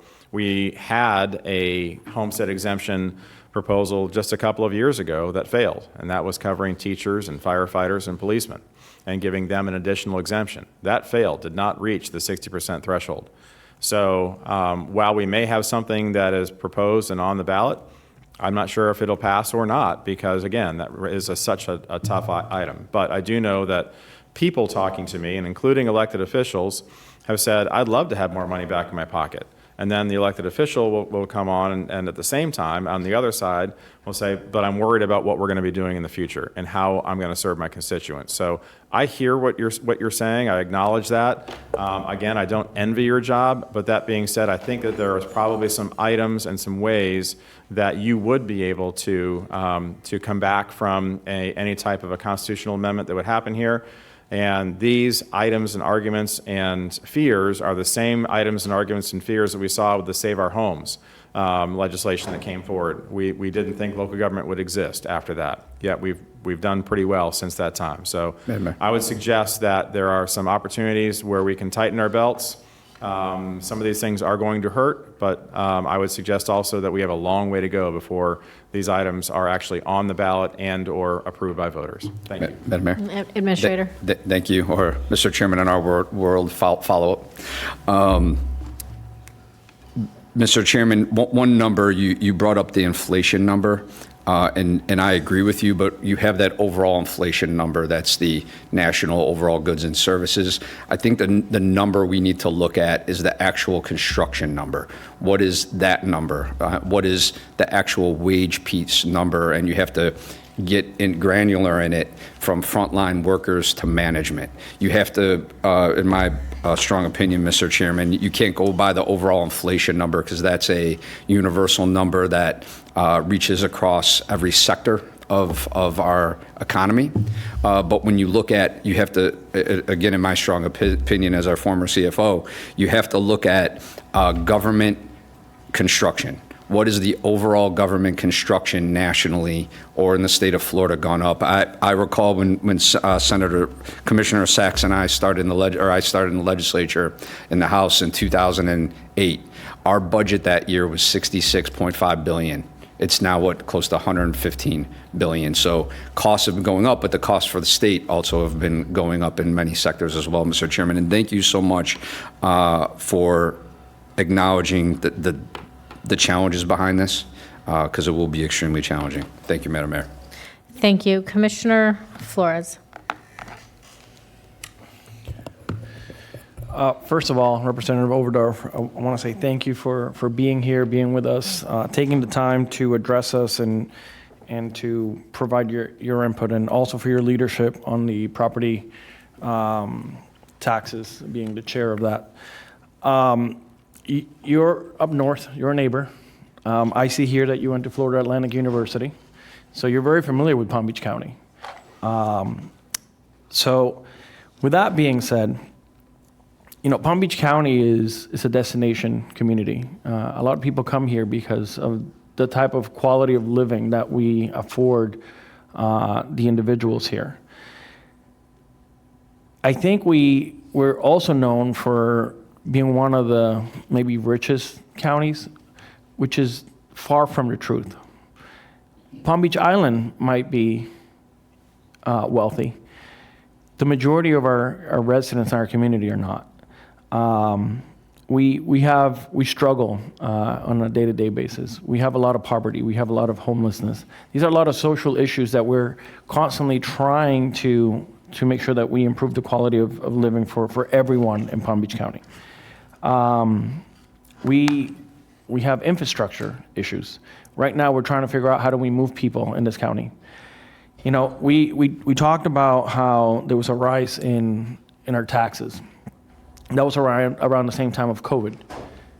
When COVID occurred, there was a phenomenon here in Palm Beach County. Everybody wanted to move to Palm Beach County.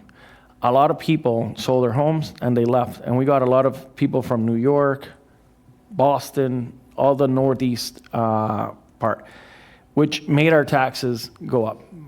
People sold, they no longer had the cap, whatever it was.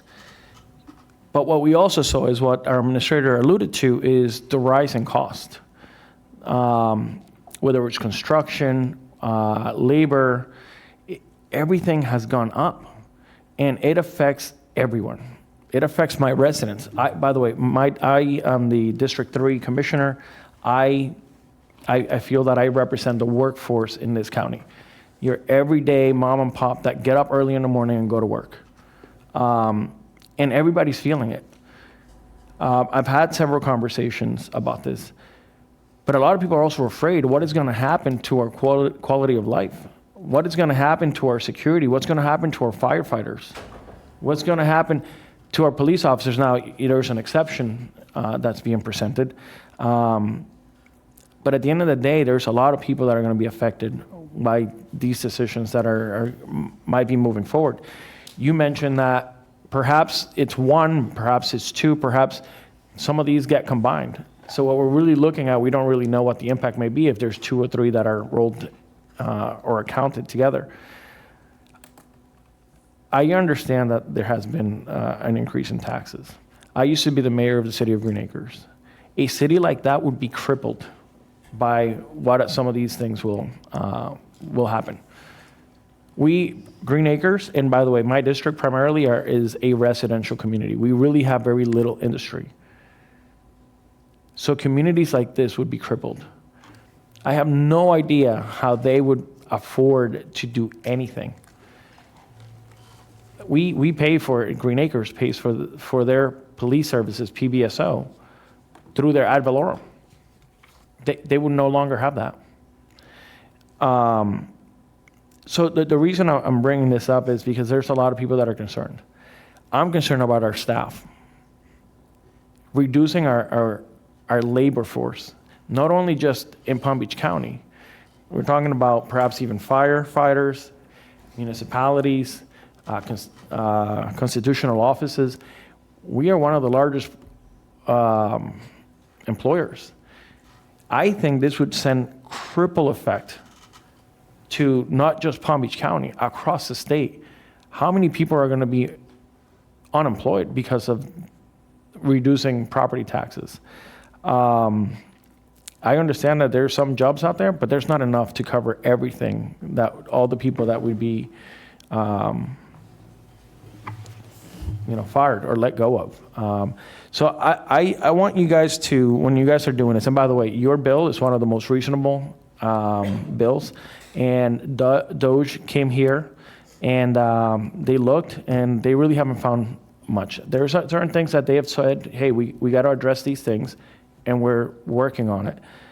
But we're not wasting people's money. We are working hand in hand with our people to make sure that we do the right thing. But we did studies for our labor force, and we're underpaying a lot of these folks. We can't hire some of the engineers and the planning and zoning because we're not paying nearly enough what they should be paid. So I'm bringing a lot of things to your attention. I know that you're very familiar with some of these. I'm pretty sure you've heard it many times over and over. But I guess what I'm doing here publicly is pleading to you, your leadership, and your fellow representatives and senators to, when you make a decision, make sure that it's fair for everybody so that we're still able to provide the safety, the services and safety that our public deserves. So once again, thank you so much. Commissioner Flores, you're very welcome, and that's our challenge too, is looking at we have to look at the macro and then realize the implications of the microeconomics associated with that. Although it's hard for me to say that Palm Beach County is a microeconomic, that is the reality when we're looking statewide. We have to really be looking also at that side of it. You mentioned also the everyday mom and pop, and so I think that's something we are taking into account, is that everyday mom and pop from putting some money back into their pocket as well, and seeing what a potential exemption or a potential modification would be for them as well, to have that money closer to them rather than to have to, as some folks have said, pay rent on their home that they might own. We have not received any proposals from the governor as of yet whatsoever, or from the Senate as of yet. And we in the House have taken a hard stand on law enforcement and a hard stand also on school taxes as well. And those things are things that would certainly affect.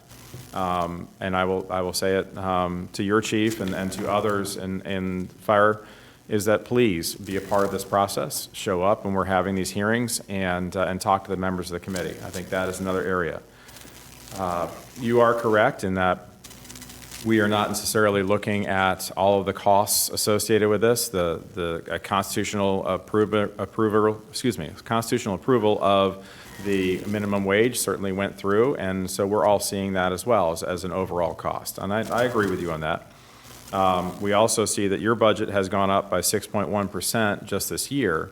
And when you're talking, that's an increase of roughly $550 million, which, oh, by the way, is the same number that we keep going back to as far as your services. So I would suggest, last year, what were you looking at for how we're going to fund those services when you've gone up by $550 million? Now, this is just a discussion. Yeah. That was the sheriff. This is a discussion. I understand that. I'm not attacking. I'm just saying there are some opportunities potentially that we could have there. I'm just going off of the numbers associated with the revenues that's on the property appraiser. That's all I'm going off of. I don't have a staff that is telling me all of this. So I think there may be some opportunities. I don't know, again, what's going to pass or not pass, but I have a feeling I'll be back here having a discussion. Thank you, Representative Oberdorf. I have a few lights on, but I believe Vice Mayor Woodward wanted to respond to something you had said briefly. Thank you. I just wanted to clarify the number that you just gave with the increase. How much of that was the sheriff, which any of these bills we are now prohibited from touching? So, Madam Mayor, Vice Mayor, that increase accounted for about $360 million of that to the sheriff and law enforcement. And, we've had also some extraordinary circumstances in Palm Beach County that have necessitated the need for increased law enforcement due to a number of factors, both in our control and outside of our control, with the federal government and partnering with them on a number of pieces there. And please, if you would share how much we spend daily on protecting the president. To date, we've spent about $60 million or so since pre-inauguration for security related to the sheriff. In the past, we've received some of those reimbursements from the federal government, not all. We're scheduled to receive some of those, but to date, we haven't gotten the flow of those dollars yet. So we're essentially footing the bill for the Secret Service as a county to protect the president when he's here, and it's necessitated, a lot of resources on the law enforcement side. But just this year alone, our sheriff's budget, our board appropriated more money for the sheriff than what we received in new ad valorem dollars coming in. So that budget accounted for all of the new revenue that we received in ad valorem, plus a portion of state tax revenue share and other revenues to do that, just to put that into perspective. Thank you, Todd. And Commissioner Weiss, I apologize, but please, you're recognized. Thank you, Mayor. Chair Overdorf, again, thank you so much for being with us today. I mean, I think we all really appreciate it and having the opportunity to speak directly to you. Thank you. Couple things. Earlier, Administrator Bruzzo had postulated in a question to you in regards to the $609 million that ultimately this board has real control over. Do you dispute that that's an accurate number? I would say that this is a future number that if in fact the House Joint Resolution 201 passes, that is the only time that full number would come into play, as if in fact there is a removal of all homestead property taxes.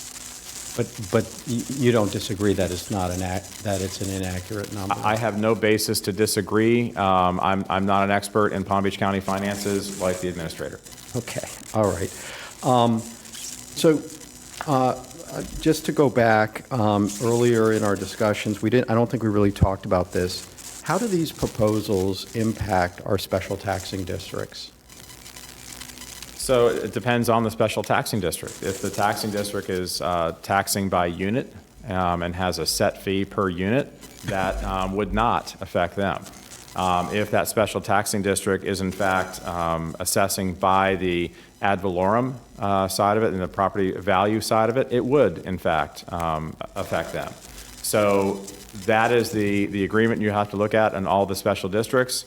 That is, frankly, one of the reasons that fire was not included originally in some of the conversations that we've had, because statewide, fire does have some fire districts. They do have some other ways that they actually have funding associated with them. So that was one of the reasons that we had not included fire districts or fire overall in some of our proposals. But again, special districts are taxed in a variety of different ways, and that's why we did not have them included, and we don't feel that there's going to be an across-the-board impact, and the analysis is going to be extremely difficult to look at for special districts. So just to help for the folks that are watching this at home, what you're saying then is if there was a fee levied on a per parcel basis, so if, let's say, for example, the libraries had a flat fee of, I don't know, $100 per home per year, that would not be impacted. But if they have a millage levy, that would be impacted. Yes, sir. Okay, so thank you for that. And I think you already went over sort of the implementing time frame. So this would take effect because we collect taxes in arrears based on the previous year's valuations. So this would ultimately impact going forward be the 28-29 actual fiscal year for local governments. Is that accurate? The budget. The items would be collected based on whatever, on January 1 of 2027 is the valuation, and then you'd be forming your budget for the following year. You are correct. I think it's the 27-28 budget, the budget that starts October 1 of 27 through September 30th of 28. Because the property taxes on January 1 of 2027 funds the fiscal year 28 budget. Okay. I think, one of the challenges this is really just a discussion point for me, is really, as we're in understanding, that people are looking for, as you say, putting money back in their pockets. I think the challenge, though, is going backwards as opposed to looking forward makes it very difficult for other governments that to try and manage.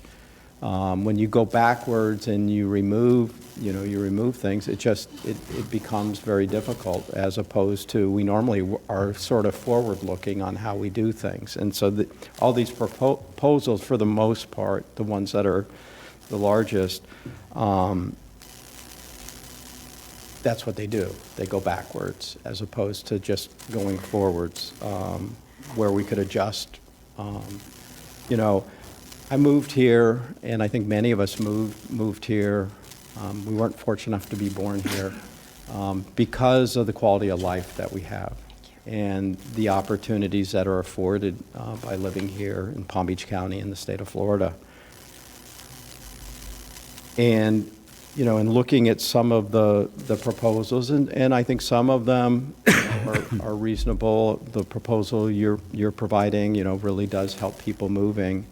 But, if we were to look at eliminating homesteaded properties, entirely in a place like Palm Beach County, the impact would be severe.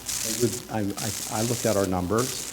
90% of our revenues would be gone in how we provide services in this county. And that doesn't mean potentially we can't make up for it, maybe with additional fees. I don't know where these proposals, how they contemplate fees. I don't know. I mean, we are limited in our sales tax collections, but, is that off the table? Or can local governments look at additional sales taxes to provide the level and the quality of services that we not only grown accustomed to, we demand, that we want living here. So I'm curious as to, what flexibilities will local governments have in the future? If I can respond? Sure.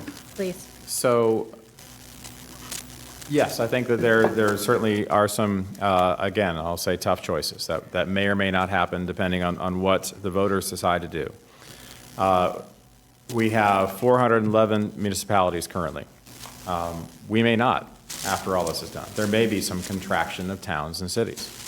That is a reality of what this may happen, what the voters decide to do. And I think that is something that needs to be talked about, is that it is possible that we may have some contraction of our municipalities. There may need to be some additional shared services agreements. Potentially, there's not a personnel department that's needed in every single municipality, and we can actually share those services across municipalities. There was a mention before of utilizing the sheriff's department instead of utilizing a boutique police department instead. This may be something that we would see more and more of if some of these go through. As far as the items that you may be able to raise some funding with, I would suggest the Department of Revenue has a book that is about 372 pages long, which I actually have gone through, and it's all the different ways that local government can assess and/or raise money for their pursuits. And there are certainly a multitude of ways that local government can choose to raise funding associated with that outside of homestead property taxes. My expertise today is dealing only with homestead property taxes and dealing in that specific issue. But I would suggest that your staff knows a lot about being able to go through that Department of Revenue book and find some additional ways to gain revenue. Okay. Well, thank you. And again, I think we're all trying to grapple, with the costs. I did just, in following up with some other comments, I looked up, what the average cost of a new car was in 2020. It was about $38,000 or $39,000, and in 2025, it's $47,000 to $48,000. So about a 23 to 26% increase in vehicles, and so we're held to that as well. I mean, we have to replace vehicles, and in fact, that was, according to the sheriff, one of the drivers of his budget was the replacement of vehicles. They use vehicles, they don't last very long on the road for the road patrol folks, and so those are constantly being replaced. And I think, if I heard this correctly as well, that the sheriff's or law enforcement budget is being held harmless, but at the current level. Did I misunderstand that? You have the decision to either keep the budget for law enforcement at a floor, and that floor would be the 25-26 funding level or 26-27 funding level. That would be your decision as to which floor you would choose to have that at.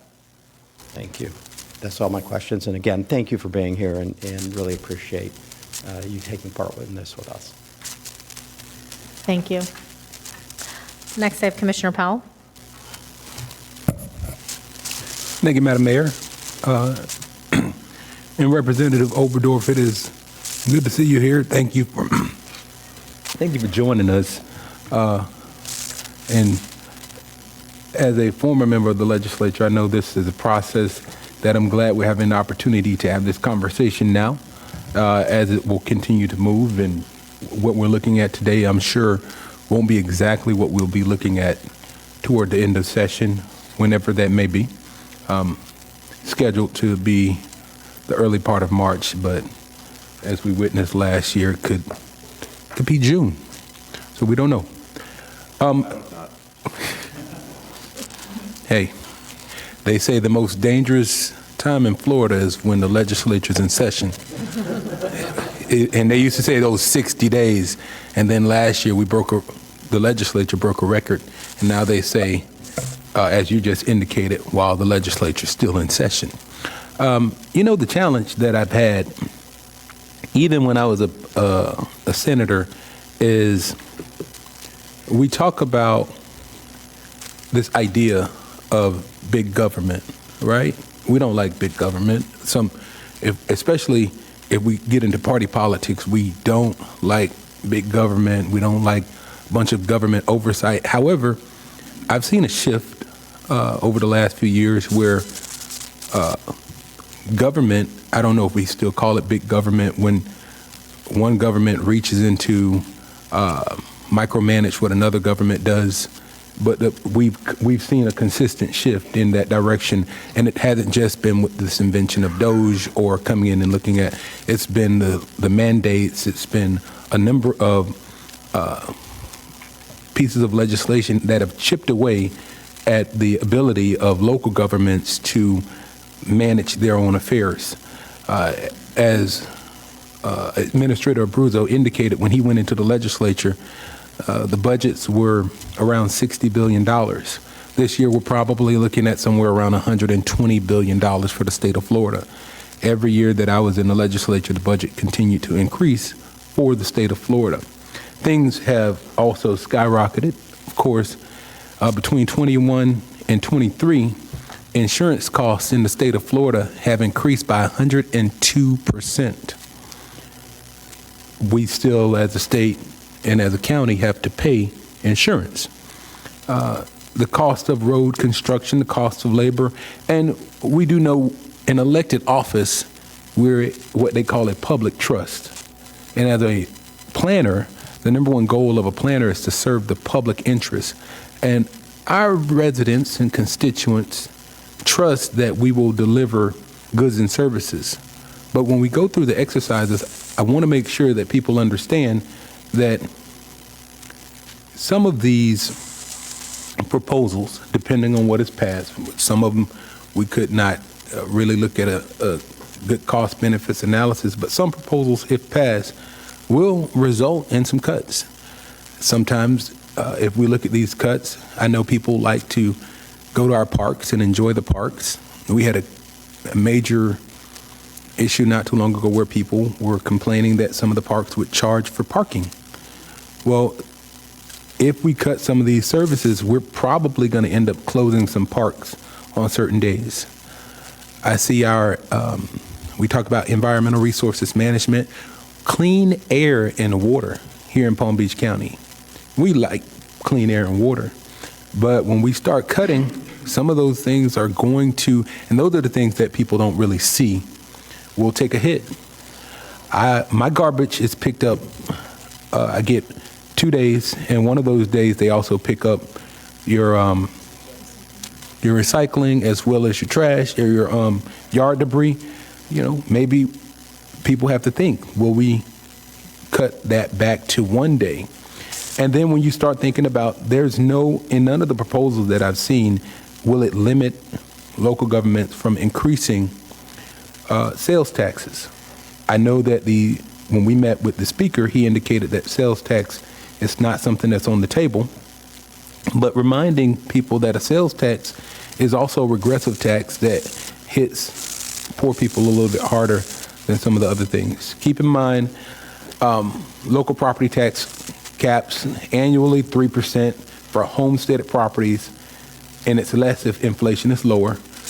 82% of the counties throughout the state of Florida, and this is what we found out last week at the Florida Association of Counties conference, 82% of our counties have either reduced rates or kept them the same since 2019. We know that we depend on storm services, emergency management. If storms happen, luckily in Palm Beach County we haven't had a big storm to hit us, but hazardous materials have to be removed rather quickly. And because we've got reserves and the state also has reserves, we're able to deal with that. But when we start looking at and shifting the funding, those are things that we have to deal with, and it becomes a little bit more difficult. 89% of countywide tax and bond proposals were approved in 2024. These are things that fund schools, clean water, emergency services, and more. So when individuals or when taxpayers are asked if they would pay more for clean water, funding of schools and emergency services, they have funded and pushed to pass bonds. So we, again, don't know what this will look like once the legislation is passed.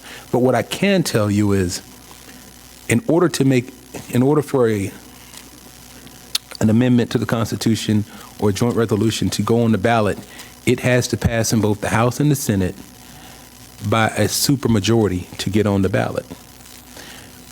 What I can tell you is, as we had a little bit of a discussion with regard to if these bills passed, partisan or bipartisan, both the House and the Senate are currently in a Republican supermajority, which means that no Democrat has to vote for this legislation to make it to the ballot in order for it to be on the ballot. Not saying that no Democrats will, because I see some of these proposals that are well-intentioned, that may be thought-provoking, and I would see an opportunity for some that may make it on the ballot, but we still don't know the cost-benefit analysis of what those particular pieces of legislation look like.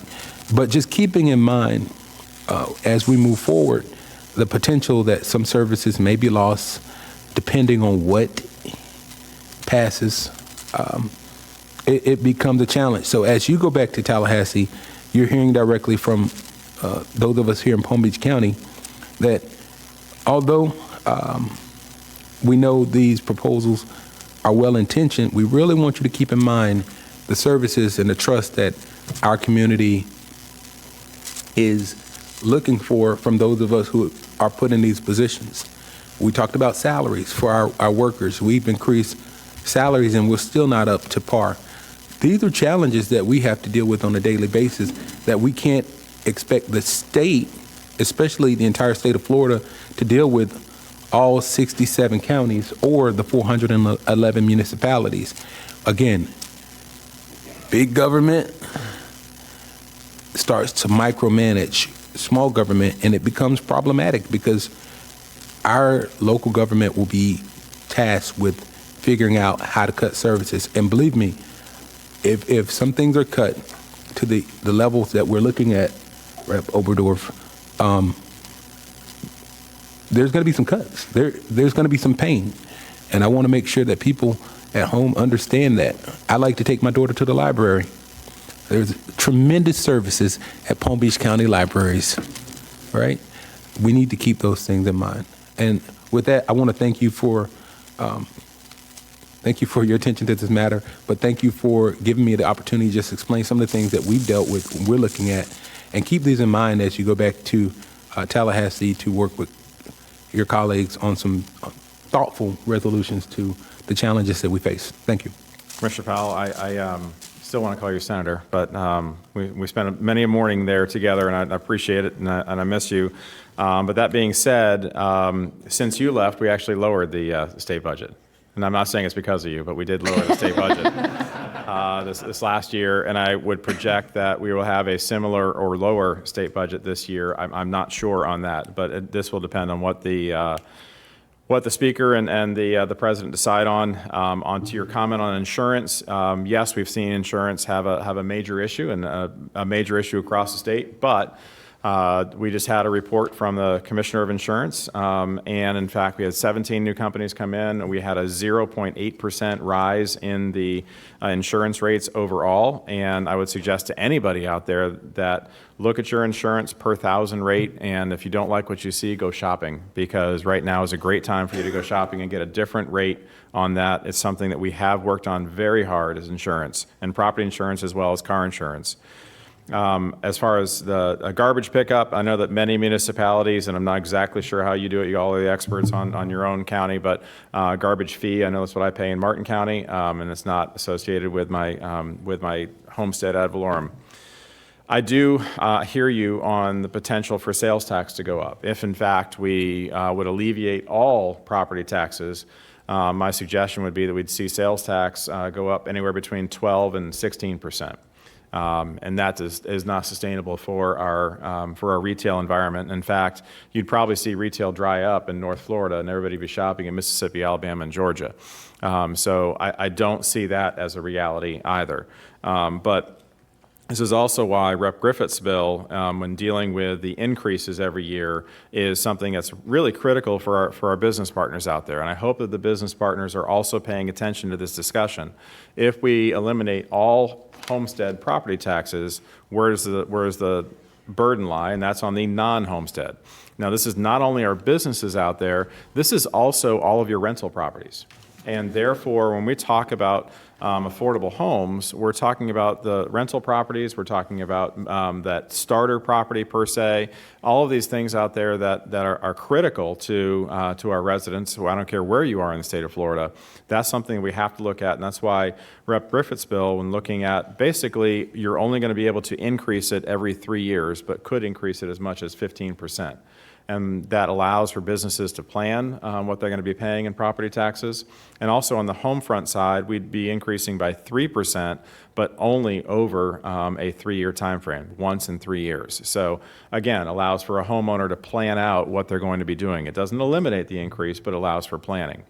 So I think those are some critical items, and yes, millage rates certainly have been held the same or reduced by most municipalities, but millage rates only tells a portion of the story in that we see property values continue to go up and therefore collections continue to go up, and we haven't seen a rollback rate, which means going back to the previous year in all but I think 2 municipalities statewide in the last 5 years. And I may be wrong on that particular number because there's a lot of numbers there, but I believe it's about 2 that actually have done a full rollback. And you also have a challenge in the restricted versus non-restricted funding. And this is also going to be an area that potentially we're going to have to take a hard look at, and that is the utility side. Are we doing a large number of utility sweeps to make up for potential lost revenue? Is that utility sweep something that's allowed to be done and yet still have planning for the future for replacement pipes, for replacement items that may be coming forward? So these are all the macro, again, going back into the micro economic side of all of this and why we've been so thought-provoking throughout this. And this is not an easy solution. And I am not saying it is by any means, but that's why I'm grateful to have these discussions with you all, be able to take some of this information back, and to continue to have a thought-provoking. So, Commissioner Powell, I sincerely appreciate your comments. Thank you. Thank you. Next, I have Commissioner Sacks. Administrator. Thank you, Madam Mayor.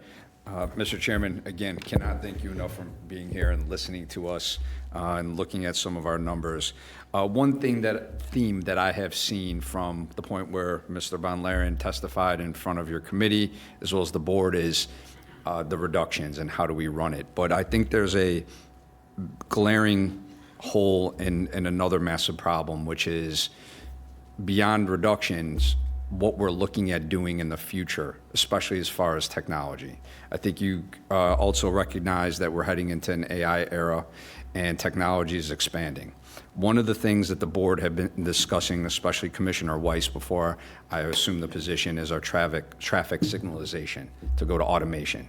And I have some numbers on that, which includes 30% reduction in travel time if we do this countywide, a 25% reduction when congestion occurs, 40% clearance time after accidents, and a 12% reduction in traffic crashes overall. What that equates to, we have an estimation that we have a $3 billion impact on our economy just for our traffic alone in Palm Beach County for lost time, fuel, and lost productivity for businesses at work. If we implement traffic signalization automation, we're going to save likely over $1 billion a year in economic impact. And I bring that up because if we go down this road, I don't understand how we ever get to actually improving on our government. And I think our residents would love to have those numbers in traffic go down, and then the economic impact. So as I plead to you, as you look at this, not only look at our pleas of how we run our government, but that the progress for the future can literally come to a screeching halt, especially as we're on the cusp of this brand new era. Thank you, Madam Mayor. Thank you, Commissioner Sacks. And then Commissioner Marino. Thank you, Madam Mayor. Thank you, sir, for being here. I think it's a great asset that you have 3 members of this county commission that served in the Florida House and the Senate. One thing I've learned about Florida government is this. The whole history of the state of Florida is local control, small government. Senator Powell brought it up brilliantly. We don't like in the state, and I'm talking North Florida and Central Florida, those folks up there don't like big government. They like local sheriffs and local control. They like to be able to control their work as they like it, whether it's hunting or fishing or permitting. And we down here in Southeast Florida, we've gotten used to it. What we don't like, Chair, is we don't like Tallahassee telling us how to run our businesses here and our families and our infrastructure. You see, I see our chief engineer in the back of this room. I know who he is. I know how to connect with him. But when it comes to taking our infrastructure to Tallahassee, with the FDOT, I don't see any engineer here from the Florida Department of Transportation. They do good work. Well, we do pretty damn good work, too, in our infrastructure, sir. Yes, we do. We like local control. We are used to it. The whole entire state of Florida, since our inception as a government, has been local control. In fact, even where the state capitol is located shows that it is up there in North Florida where they like local control. See, you can drive, what are we, 6 miles from Georgia in Tallahassee? I'd go up there to shop. Down here, Palm Beach County, where am I going to drive to get cheap gas or cheap fuel or cheap anything? Groceries. So to have Tallahassee, the state government, control what we do here, it just doesn't work. It may work in the state of California, but doesn't work in the state of Florida. We like our local control. And by taking away the fuel, which is property taxes, that funds our services, you're taking away our local control. Now, when that thing is on the ballot and somebody reads it and says, wow, I won't have to take property taxes anymore, where do I say yes? But do they know that they are losing their local control? I don't think so, because it's a package deal. Now, money's got to come from somewhere to run government. It doesn't, we can't get our folks to go to work every day because they want to or they like to. They got to make money to take care of their families. So that's going to come from Tallahassee. Heck, it's even hard to get a flight up to Tallahassee. You know that if you live down here, and I know that. We all know that. I know how long it takes to drive. Sometimes I have to fly to Atlanta to get to my own state capital. I won't go into the politics of that. What I'm saying is this. I know you're down here to promote this idea. Well, I think our biggest problem down here is too much Tallahassee control on our gun laws, on our security in this building for county commissioners, okay, and on many other things. But I think we do pretty damn well as we are here locally. We had the fellas come down to check how much money we were losing on things. What was that called? Yeah, Doge. I haven't heard back yet. I think we're doing pretty good. I think property taxes, I think that's not a big issue with folks. I think the biggest issue with folks is property insurance. So if we can work on what is the real problem in the house, that is property insurance, and that's controlled by Tallahassee.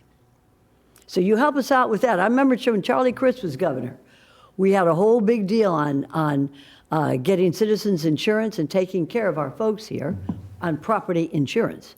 So I'd like to see us focus on that. But I appreciate you going around. I wonder if the FAC has an opinion on taking away property taxes from counties. And I would like to see, when you talk about taking away our property taxes or eliminating most of them, talk to people about what services they're going to lose. Somebody's got to pay. Maybe we're going to have to raise maybe we'll have to get an income tax. My God. In the state of Florida. I didn't want to think about that. But somebody's got to pay for these services, Chair. So we're going to hear more from you as this goes through, I'm sure. And I'd like to see it also, the rest of the story, as they say. So when you remove property taxes, let's look at maybe instead lowering our sales tax, which runs state government. Let's look at lowering our sales tax and just making Tallahassee take care of state issues. Well, let the people here in Palm Beach County take care of our local issues. We've done it pretty damn well for many years. And we've got a new administrator that is awesome when it comes to being a CFO. We manage our money pretty well. But the most important thing is we manage the folks who work for us and we manage the people here in Palm Beach County. So I look forward. I want to thank you for your first visit. There's going to be more, because I want to hear more about the repercussions of what would occur if any one of these gets on the ballot, and how to explain to the people when they vote to get rid of their property taxes what's going to be the consequence of that. So thank you for your first visit. I look forward to a number more. Thank you for that, Madam Commissioner Mayor. Sachs. And I would like to remind everyone, we're talking about the voters being able to vote on this, that Representative Overdorf here has not singularly decided to do this. So let's keep this in mind, please, when we're having these discussions. I appreciate you being here. If I can respond to Commissioner Sachs for a second. Of course. Thank you so much. Commissioner, I just want to make sure that the audience understands that the proposals that are currently put out by the Florida House are only for homestead property taxes. This is not for all property taxes. It's only for homestead and would not affect all property taxes. So just want to make sure that is brought there. There are provisions that look at all property taxes, but not an elimination of all property taxes. And I'm certainly here to, I'm sorry, Madam Mayor. I'm sorry, Representative, it's something that hits, but I will wait until you finish. Additionally, I just want to let you all know I'm certainly not here to promote. I'm just here to inform, and that is certainly what I'd like to be able to do. The Doge efforts are done. There's two different ways it's being done. One is by the CFO from the state of Florida. The other is by the executive office, and we did allow for the executive office and the governor's office, that is, to go ahead and do that throughout the state. We're waiting for their report. It's supposed to be delivered to us by the first week of January. And they did do a presentation, but at this point, we don't know the results of the executive branch's review. And then We are, so you know, we are in the process of depopulating citizens insurance, which it reached a peak a little while ago, and now we're in the process of depopulating those that insurance side of it, which means that there's a lot more competition out there, and insurance rates are in fact going down. So we've heard the residents of the state of Florida in dealing with property insurance. So. And as far as us lowering the statewide sales tax, the House had a proposal last year to do exactly that, and both the Senate and the executive branch said no, you can't do that. Yet we wanted to bring it down by over 0.5%, and that wasn't allowed. So just wanted to throw those little tidbits out there. Thank you for your comments. I would be happy to come back, and I would suggest that we do it after session is over, whenever that may be, so I can then postulate on what's going to go forward and the voters decide. So thank you so much. Thank you. Commissioner Marino. Thank you. I have some questions and some comments. One is, Palm Beach County is a donor county. You take away our tax revenue, we're not donating to the state or the other counties or the other cities. That will be one. The contraction of smaller cities and smaller counties, I'm all in favor of that. It would make everything a little bit more efficient and get rid of some redundancies. And if that could help offset us being a donor county, woo-hoo.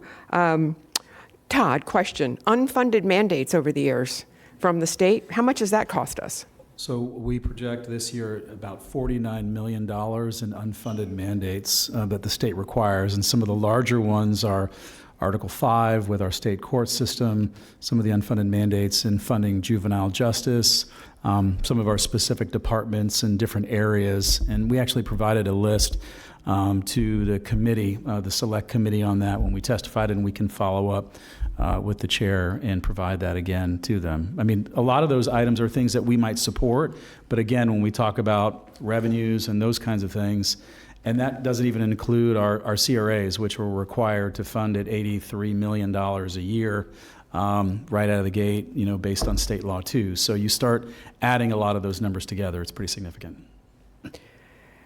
So if we lower our exemptions, or I should say, we lessen the amount of money that we take in as tax dollars, those unfunded mandates still have to get paid, correct? Correct. Okay. You're hearing what I'm saying? Yes, ma'am. Thank you. Insurance. We've talked a lot about insurance. My property taxes have gone up marginally in the 7 years that I've owned the current home that I'm in. My property taxes have more than doubled. I think we should be spending a lot more time on insurance than we should be on taxes. And no one's really going after that in a big way. Going after taxes, property taxes in a big way, but as a comparison, as a percentage of increase, I am paying double in insurance on my house than I am in taxes. That wasn't the case when I moved in 7 years ago. So we need to spend a lot more time on insurance and not so much time on taxes. But again, we are a donor county. If you take away our tax dollars, we're not helping the rest of the state. And as a percentage, what has the law enforcement budget gone up as opposed to our general fund budget over the past 5 years? I would say the law enforcement budget has gone up more as a percentage than our general fund budget, correct? Madam Mayor, just to focus on this past fiscal year, the sheriff's budget was increased approximately 13% as compared to our general BCC departments, which was roughly 2.6% increase from FY25 to FY26. So when we're hearing these comparisons about how our budget overall has gone up, what's not being said is that our public safety, our police, and our fire is the greatest amount of that increase, not our general fund. I mean, not our general operations, our BCC operations. That's correct. Okay. And if we were to Yes. do an across the board like has been asked, 5, 10, 15, and 20%, you know, some of our departments that are relied on by our constituents, our Parks and Rec, our Palm Tran, engineering and public works. Those are the biggest portion of our budget. They would take the biggest hit. And those are the most amount of employees that we have. And when you think about this, this is going to hit our employees more than anything else. And if we can't offer services to folks, why are they going to come to Palm Beach County? They're not. So I think, Chair, what you're hearing from this board is that while getting rid of property taxes on homesteaded properties, you're going to put a huge burden on those that are investing in our county. They're not going to come and invest in our county anymore. For those that are in an apartment, and we've already seen rents go up randomly throughout the year during a lease agreement, we're going to have folks losing their homes, losing the roof over their head. The homeless that we have in our county, and no one likes to really talk about it, that number will increase even more than it is now. So while this sounds like a great idea, let's get rid of property taxes on homesteaded properties, you are putting the burden on so many more people, and it is going to affect the services that we provide. It's going to affect the homeless that we have in our community, and not to mention the community service is a big part of what we do. Mental health, I mean, you name it, we cover it here. So I implore all of you to understand that the largest increase in our budget has not been in the services that we provide from our BCC. It has been in our public safety, our police, and our fire. We have unfunded mandates of, Todd, you said $40 million? $49 million. $49 million just this year, correct? Correct. Then you have FDOT telling us with Tri-Rail that we need to come up with an additional $10 million a year when Tri-Rail actually takes a lane mile off the road each way. I don't know where we're going to be able to move those cars. I don't know where those folks are going to be able to, I don't even want to go there. Never mind. I think you can hear our pleas that, okay, yes, maybe we make the homestead exemption a little bit more. But getting rid of property taxes on homes that are homesteaded is, I'll just put it out there, ridiculous. And while I am a proponent of lower budgets and smaller government, I'm also a proponent of being able to provide the services to our constituents that they have here in our county that makes them safer. And I just hope that when we talk about putting something on a ballot, there is an opportunity to educate those that will be voting on just what they will lose on something that sounds so well-intentioned, ends up being very hurtful. Thank you, Mayor. Thank you. Vice Mayor Woodward? Madam Mayor, if I could just do a quick response. Only for time, we are going to have a hard stop today at 12:20. 2 seconds. I would just say that on your property insurance, please look at your rebuild cost. And then again, look at the rate per thousand on that. I'm just going to say that one last time. And your health district here is amazing. They did come and they met with me most recently about the hospital out at the lake. So yes, ma'am, I apologize. Go right ahead. And honestly, I was going to kind of speak for you. You've said it a couple times, and I thank you for that you at the state level have brought in 17 different companies, and you have been working diligently to lower our insurance. I just think we and the residents have not seen it quite yet, so it's hard to wrap our brains around what that ultimately is going to look like. So thank you, and it hasn't gone unheard. I'm going to let Vice Mayor Woodward finish up with her questions, and then I will go last. Thank you, Mayor. I just wanted to thank you, Chair Oberdorf, for what you brought forward, because we've been discussing all of the property taxes, and your bill that you've put forward with the Save Our Homes benefit, with the portability, and also the Senate bill that is the one having properties assessed under $500,000 before change of ownership. Those types of changes, I think, are really beneficial for what we've been discussing as far as real changes that matter. And when I met you a few months ago, I brought up a number of reassessments, and having discussions with our own property appraiser, there's a number of reassessments that get triggered automatically through state statute for a number of reasons that really don't make sense. I mean, I had 3 different residences I talked to you about when I met with you. One, a couple who lived in their home for a number of years decided to do a trust, and I guess maybe didn't fully understand that when they added their son's name to their trust, it triggered a reassessment. They didn't move out of their home, and they were in a waterfront property for about 15, 20 years, and their taxes doubled because of a reassessment.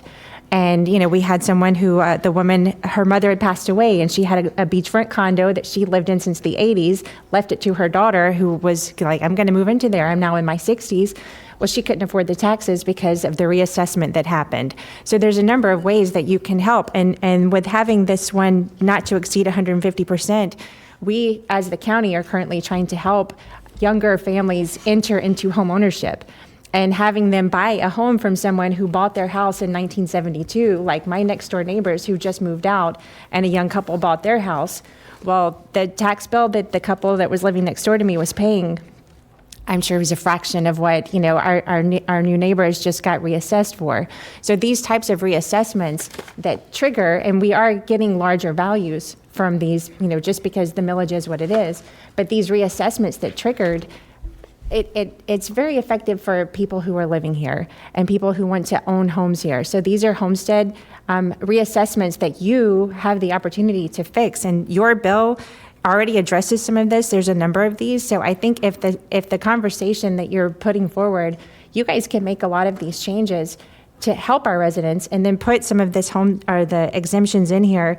I think that gives all of us something that we really can work with. And because the hard question we have to ask ourselves, and we have to ask our residents, are, you know, what are you willing to pay for? You live collectively in a neighborhood. What are you willing to pay for along with your neighbors? And those are the things that we have to answer for when we're planning our budgets. Public safety is always a big one. You know, law enforcement's off the table on this, but there's a number of things that we do have to consider. So I think the exercise, it's painful. You hear a lot of passion on this board on how we pay for these things, but it's a good exercise that we should be going through because these budgets are very large. And, you know, we have a number of municipalities, and you mentioned contraction. We have some very affluent municipalities in our county that have no commercial. There's a number I have 13 cities in my district, coastal barrier islands that have not a single commercial property. Almost everything is homestead. So they would, I'm guessing, cease to exist at that point. But then my question is, are we then responsible for taking over? It kind of triggers some other questions. And these are not areas where it's, you know, low income, shall we say. It's very expensive areas that are functioning fully on their own right now. So again, questions for you to consider. I don't envy your job either. I don't envy our job with whatever comes after this, shall we see. But I'm very much for, you know, tax cuts. I don't like tax redistribution. So if it ends up becoming a higher sales tax, I think that's something everyone's very concerned with.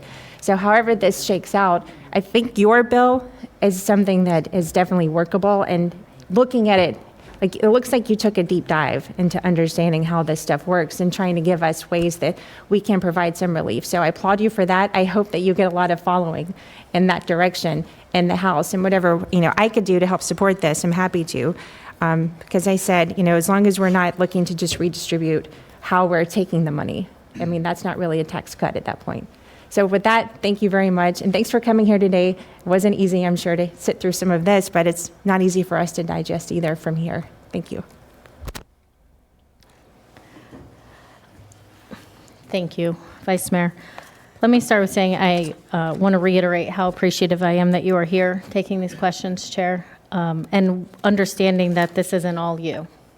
This is a state-driven initiative to get this on the ballot, and that I understand, I think some of the driving force, we probably align on a lot more things than you realize.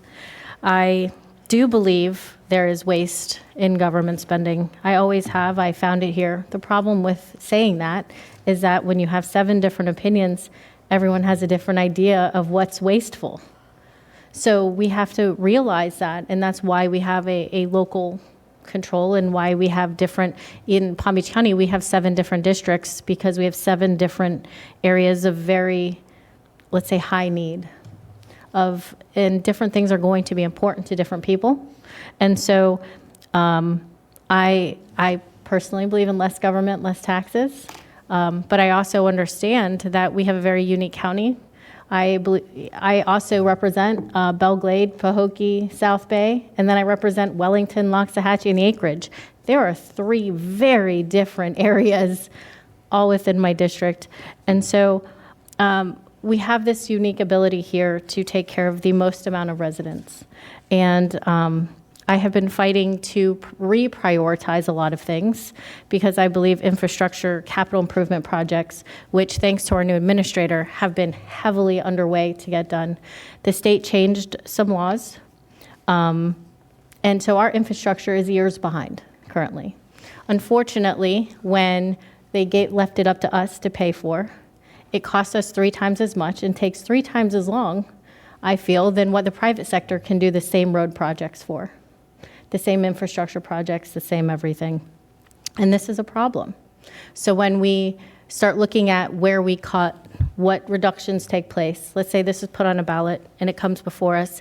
Now we, as 7, are still going to be dividing up how to spend the money that's left. So I just want you to realize that when we're looking at this, I don't think this is just up to you, but that's going to be a reality coming to this board if there is a vote that takes place and they all vote to reduce, that where would you suggest we start first? Because I bet you would probably align on that, but not everyone is going to have the same idea on what is the most important. And as to Commissioner Marino's point, we do have a vast array of services we provide residents, and we also have a great amount of people that have different needs. Where I prioritize one thing, somebody prioritizes something else, they don't always align. There was several things that I would like to go back to for a second. We have on several pages here, to Commissioner Woodward's point, of some of these are good, I think, potential bills, but they seem to all say TBD on the ones that I think are really a great plan. So I'd like to get some ideas of what those numbers could actually be. So do we have a timeline on when we could get those numbers? We have been working with the property appraiser's office on some of those others, particularly Senator Bernard's legislation. And I think that as those pieces of legislation move to hearings in the Senate, they'll be scored by the state as well in the revenue estimating conference. And so we'll be able to get some numbers, hopefully, if those start moving and those conversations happen in committees through those analyses. We're still working on it. I mean, I think we're probably a couple of weeks or so away from continuing to get you some numbers on that. But again, there's a lot of moving pieces of some of those that are different than some of the House bills we saw, which were really specific to maybe one area, and those have a different caveats. But we'll continue to dig in there and get those to you, Mayor. I appreciate that. And timeliness, please, is an important factor in this. We also, something that was mentioned were special taxing districts. Now, I live in one of these special taxing districts that is not limited by homestead exemption and increased their budget by over 20% in 1 year. So if you're really looking at something, I think we shouldn't be excluding them from this as well, because then ultimately that burden is still there. Those special taxing districts have no limits on what they can increase, so I would ask that the state takes a look at that as well. We also have, at the county, when we reduce the amount of money going out, we, to the administrator's point, we do have a workforce. We have over 700 open positions in the county that we can't fill, that have been open for a while. And we have a hard time. We get people in, we train them, they go through the process, and then they leave. And so we're having a hard time. Yet, on the other hand, we also have mandates from the state that says we have now timelines for turning around permits and timelines for doing certain things, but we need to be able to pay good people to do that. So, and nobody expects to work for free, especially in Palm Beach County. The cost of housing has increased exponentially. So you might look at reducing, some dollars per resident, reducing there, or per household, reducing the homestead ad valorem, but at what cost are we then slowing the economic growth of being able to process certain things? And then I go back to, yes, I understand there's waste probably in some of our opinions, but not everyone is going to agree what that waste is. I'm going to speak a little bit from a personal note here. My husband and I own a small business and own a building. So that is a non-homesteaded property. I will tell you, if one of these first ones pass, you will put us out of business.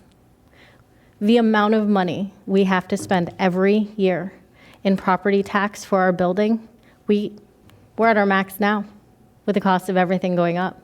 So then if we vote to eliminate the rest and that tax burden falls on small businesses, that's going to hurt our economy as well. We will have to sell our building that doesn't have a homestead exemption. That is a thought that the state really should consider, which is why I absolutely love Senator Bernard and his bill, because, people think commercial, they think, oh, people with commercial have all this money. That's not the case. A lot of small businesses like ours, there are minimal profit margins. There are minimal, you work every year, you budget, it's hard to budget when you don't know what they're going to be. Some of these I did like. It helps on a personal level, but I also don't want to see parks and all the other things that our residents have come to love. I kind of compare it to like this. I don't like using the word never, so I'm going to say this sparingly, but I will never make the choice to actively live in an HOA if there's any other option. But I tell you, I also understand the need for people who want to live in an HOA. They're beautiful. They're well maintained. They're manicured. They're the prettiest places in most instances, with the best pools and tennis courts, pickleball courts as well. But those are options that our residents make. And I believe the same is with Palm Beach County. When you decide to move to Palm Beach County, now I was born here, and my mother was born here. I've seen a lot of change. I've heard about a lot of change. So I just ask that you take it into account that people can choose, if they don't like our taxes currently, to move to another county that might offer less services and less. I'm about options. I don't like trying to mold people into a certain path. I do understand that I think options are the best way to go, and I think leaving local government and residents those options seems to me like the most free choice. So I will kind of say that there. Now, with all that being said, Administrator, I do have what I would like to be a directive without objection. I would like us to have the most informed residents in the state. Palm Beach County, and I've heard several commissioners state it, and I just want to make that, I want us to be ready to go as soon as we have exactly what is going to be on the ballot, like ready, lined up, waiting to send out as much information and as much to every resident on what they're voting on and how it will impact them. Go ahead. Thank you, Madam Mayor. We're going to, at our next board meeting, I'll ask staff, because believe it or not, the legislature passed a law and rules of how we can advocate to the public. So they tied our hands in many respects in the way that we can advocate. So we're not to them. allowed to explain ballot language? Mr. Valerian? So the way that the legislation reads is that we are not able to send out anything regarding an item that foreseeably could be on a ballot. So it originally was we couldn't advocate, then it got even tighter to that we can't send things out to do that or spend money on those things. Well, so we've tried to work a different few angles on that to be able to do it, and we'll continue to work with the county attorney's office on that. But there's opinions about what we can and can't do, and it's very limited about what we can do in that regard.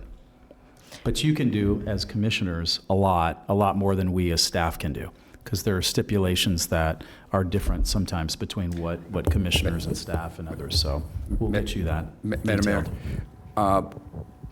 on a board vote, we may be able to appropriate more money to your district offices, so you can advocate out. Is that a potential, or is that out of it as well? We'll get with the county attorney's office on that. Yes, get with the county's attorney's office, because I think if residents are at risk of losing certain services and they're at risk of losing certain things based on a vote, we do need to know how legally we can get this information to them sooner than later. Yes. Madam Mayor, can I just? Please. Yeah, I mean, generally, you can provide information on the website. You can host public forums with information, things of that nature. We can't mail anything out. So it's limited to mailers. We can't mail things out? Well, in general, you cannot advocate. The county cannot advocate as a body. What is the legal definition of advocate or versus informing? I can check the statute and see if it's in the statute. Can we get a clarification on that? Because it's not advocacy informing our residents. I think that is part of our job to keep them informed. Yeah, I believe, information that says this is the impact of this bill is informational, is not advocating. Thank you. That is what I'm asking. And now, is that limited? Just as to what I said, we cannot do mailers or things of that nature, but We can't inform them via mailers? you cannot. How is that different, and I'm curious now, how is that different than when we inform residents that some zoning is going to change? We're not advocating one way or the other. It's not state. Yeah, it's just specific to. It's not on the ballot, gotcha. Okay. items that perceived that can be on ballot. We do need those parameters so that we as commissioners. But Vice Chair Mayor. Overdorf can advocate for changing that law this session in Tallahassee. And that's why we appreciate him being here to hear how our hands are tied on that. I only have 7 bill slots. I'll give you an amendment. You saying we need to find a senator? All right, no, I do think we need to keep our residents well-informed. I do have 2 lights on, if we could. Commissioner Sachs and then Commissioner Weiss. I think what you said is excellent and to the point, and I would follow that up, Mayor. You could ask our county attorney to give us parameters legally so that we don't get in trouble with the state. And I'm sure the chair would follow up with that as well. But I think we need to get some legal parameters is what we can and cannot do. Yes, please. Following what you're saying, We will Madam Mayor. provide that information. To my point, Madam Mayor, at our next meeting, I'll have a full description of what we can and cannot do. I appreciate that, thank you. Commissioner Weiss? Yeah, while we were sitting here, I did a quick look up on rents in Palm Beach County, and the index, our rent index from 2020 was $1,700 a month. Currently in 2025, it's $2,500 to $2,700 a month, so that's a 50 to 60% increase in the rent index in Palm Beach County, 5 years. Commissioner Marino? And then Representative Overdorf, or Chair, excuse me. Thank you. I just want to say, Rep. Overdorf, thank you for being here today. We much appreciate it. And if I had to pick any of these, yours seems to be the least hurtful, so I would go ahead and support that one. Thank you, Commissioner Marino. And first of all, I was remiss in one of my duties. Mr. Van Laren did a very good job in front of our committee. He represented the county very well, so kudos to you.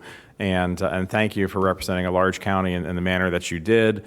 Sincerely appreciated you taking the time to be up there. Your presentation was very good, so I wanted to say that in front of your bosses. Make sure you got that.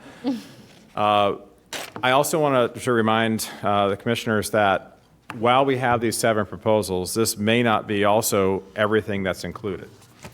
We talked earlier about and had very specific conversations with Vice Mayor and others about what we refer to as the death tax, and that being the transfer of generation. There may be an opportunity to expand upon some of our proposals that allow for that. We also haven't talked about disability. and military disability. And right now, if you are 100% disabled, you pay no property taxes. If you're 95% disabled, you pay 100% of your property taxes.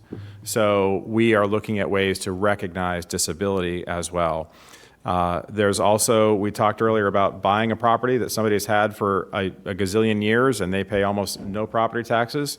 New person comes in and they haven't done their research. All of a sudden they're hit with a real surprise because their property taxes are up here. We're looking at working with the realtors on a new disclosure that would allow for at least truth in lending per se and allow for that to happen. So, and then I do have, believe it or not, a small districts bill, a special districts bill, so maybe that might expand and looking at some different ways to rein in the spending of special districts as well. Ladies and gentlemen, this is incredibly complex, and as you are very aware of that, I have a feeling that Administrator Abruzzo and I will be talking a lot as we move forward. I'll make sure he has my cell phone so that we can do that, and certainly look forward to coming back here at the time that these are passed. And I have every confidence, Mayor, you're going to be well prepared for whatever it is that ends up in the ballot. Thank you all to having me here today, and I look forward to talking with you again. Thank you.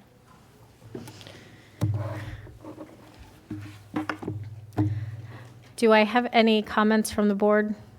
Happy Thanksgiving. Happy Thanksgiving to everyone. Meeting adjourned.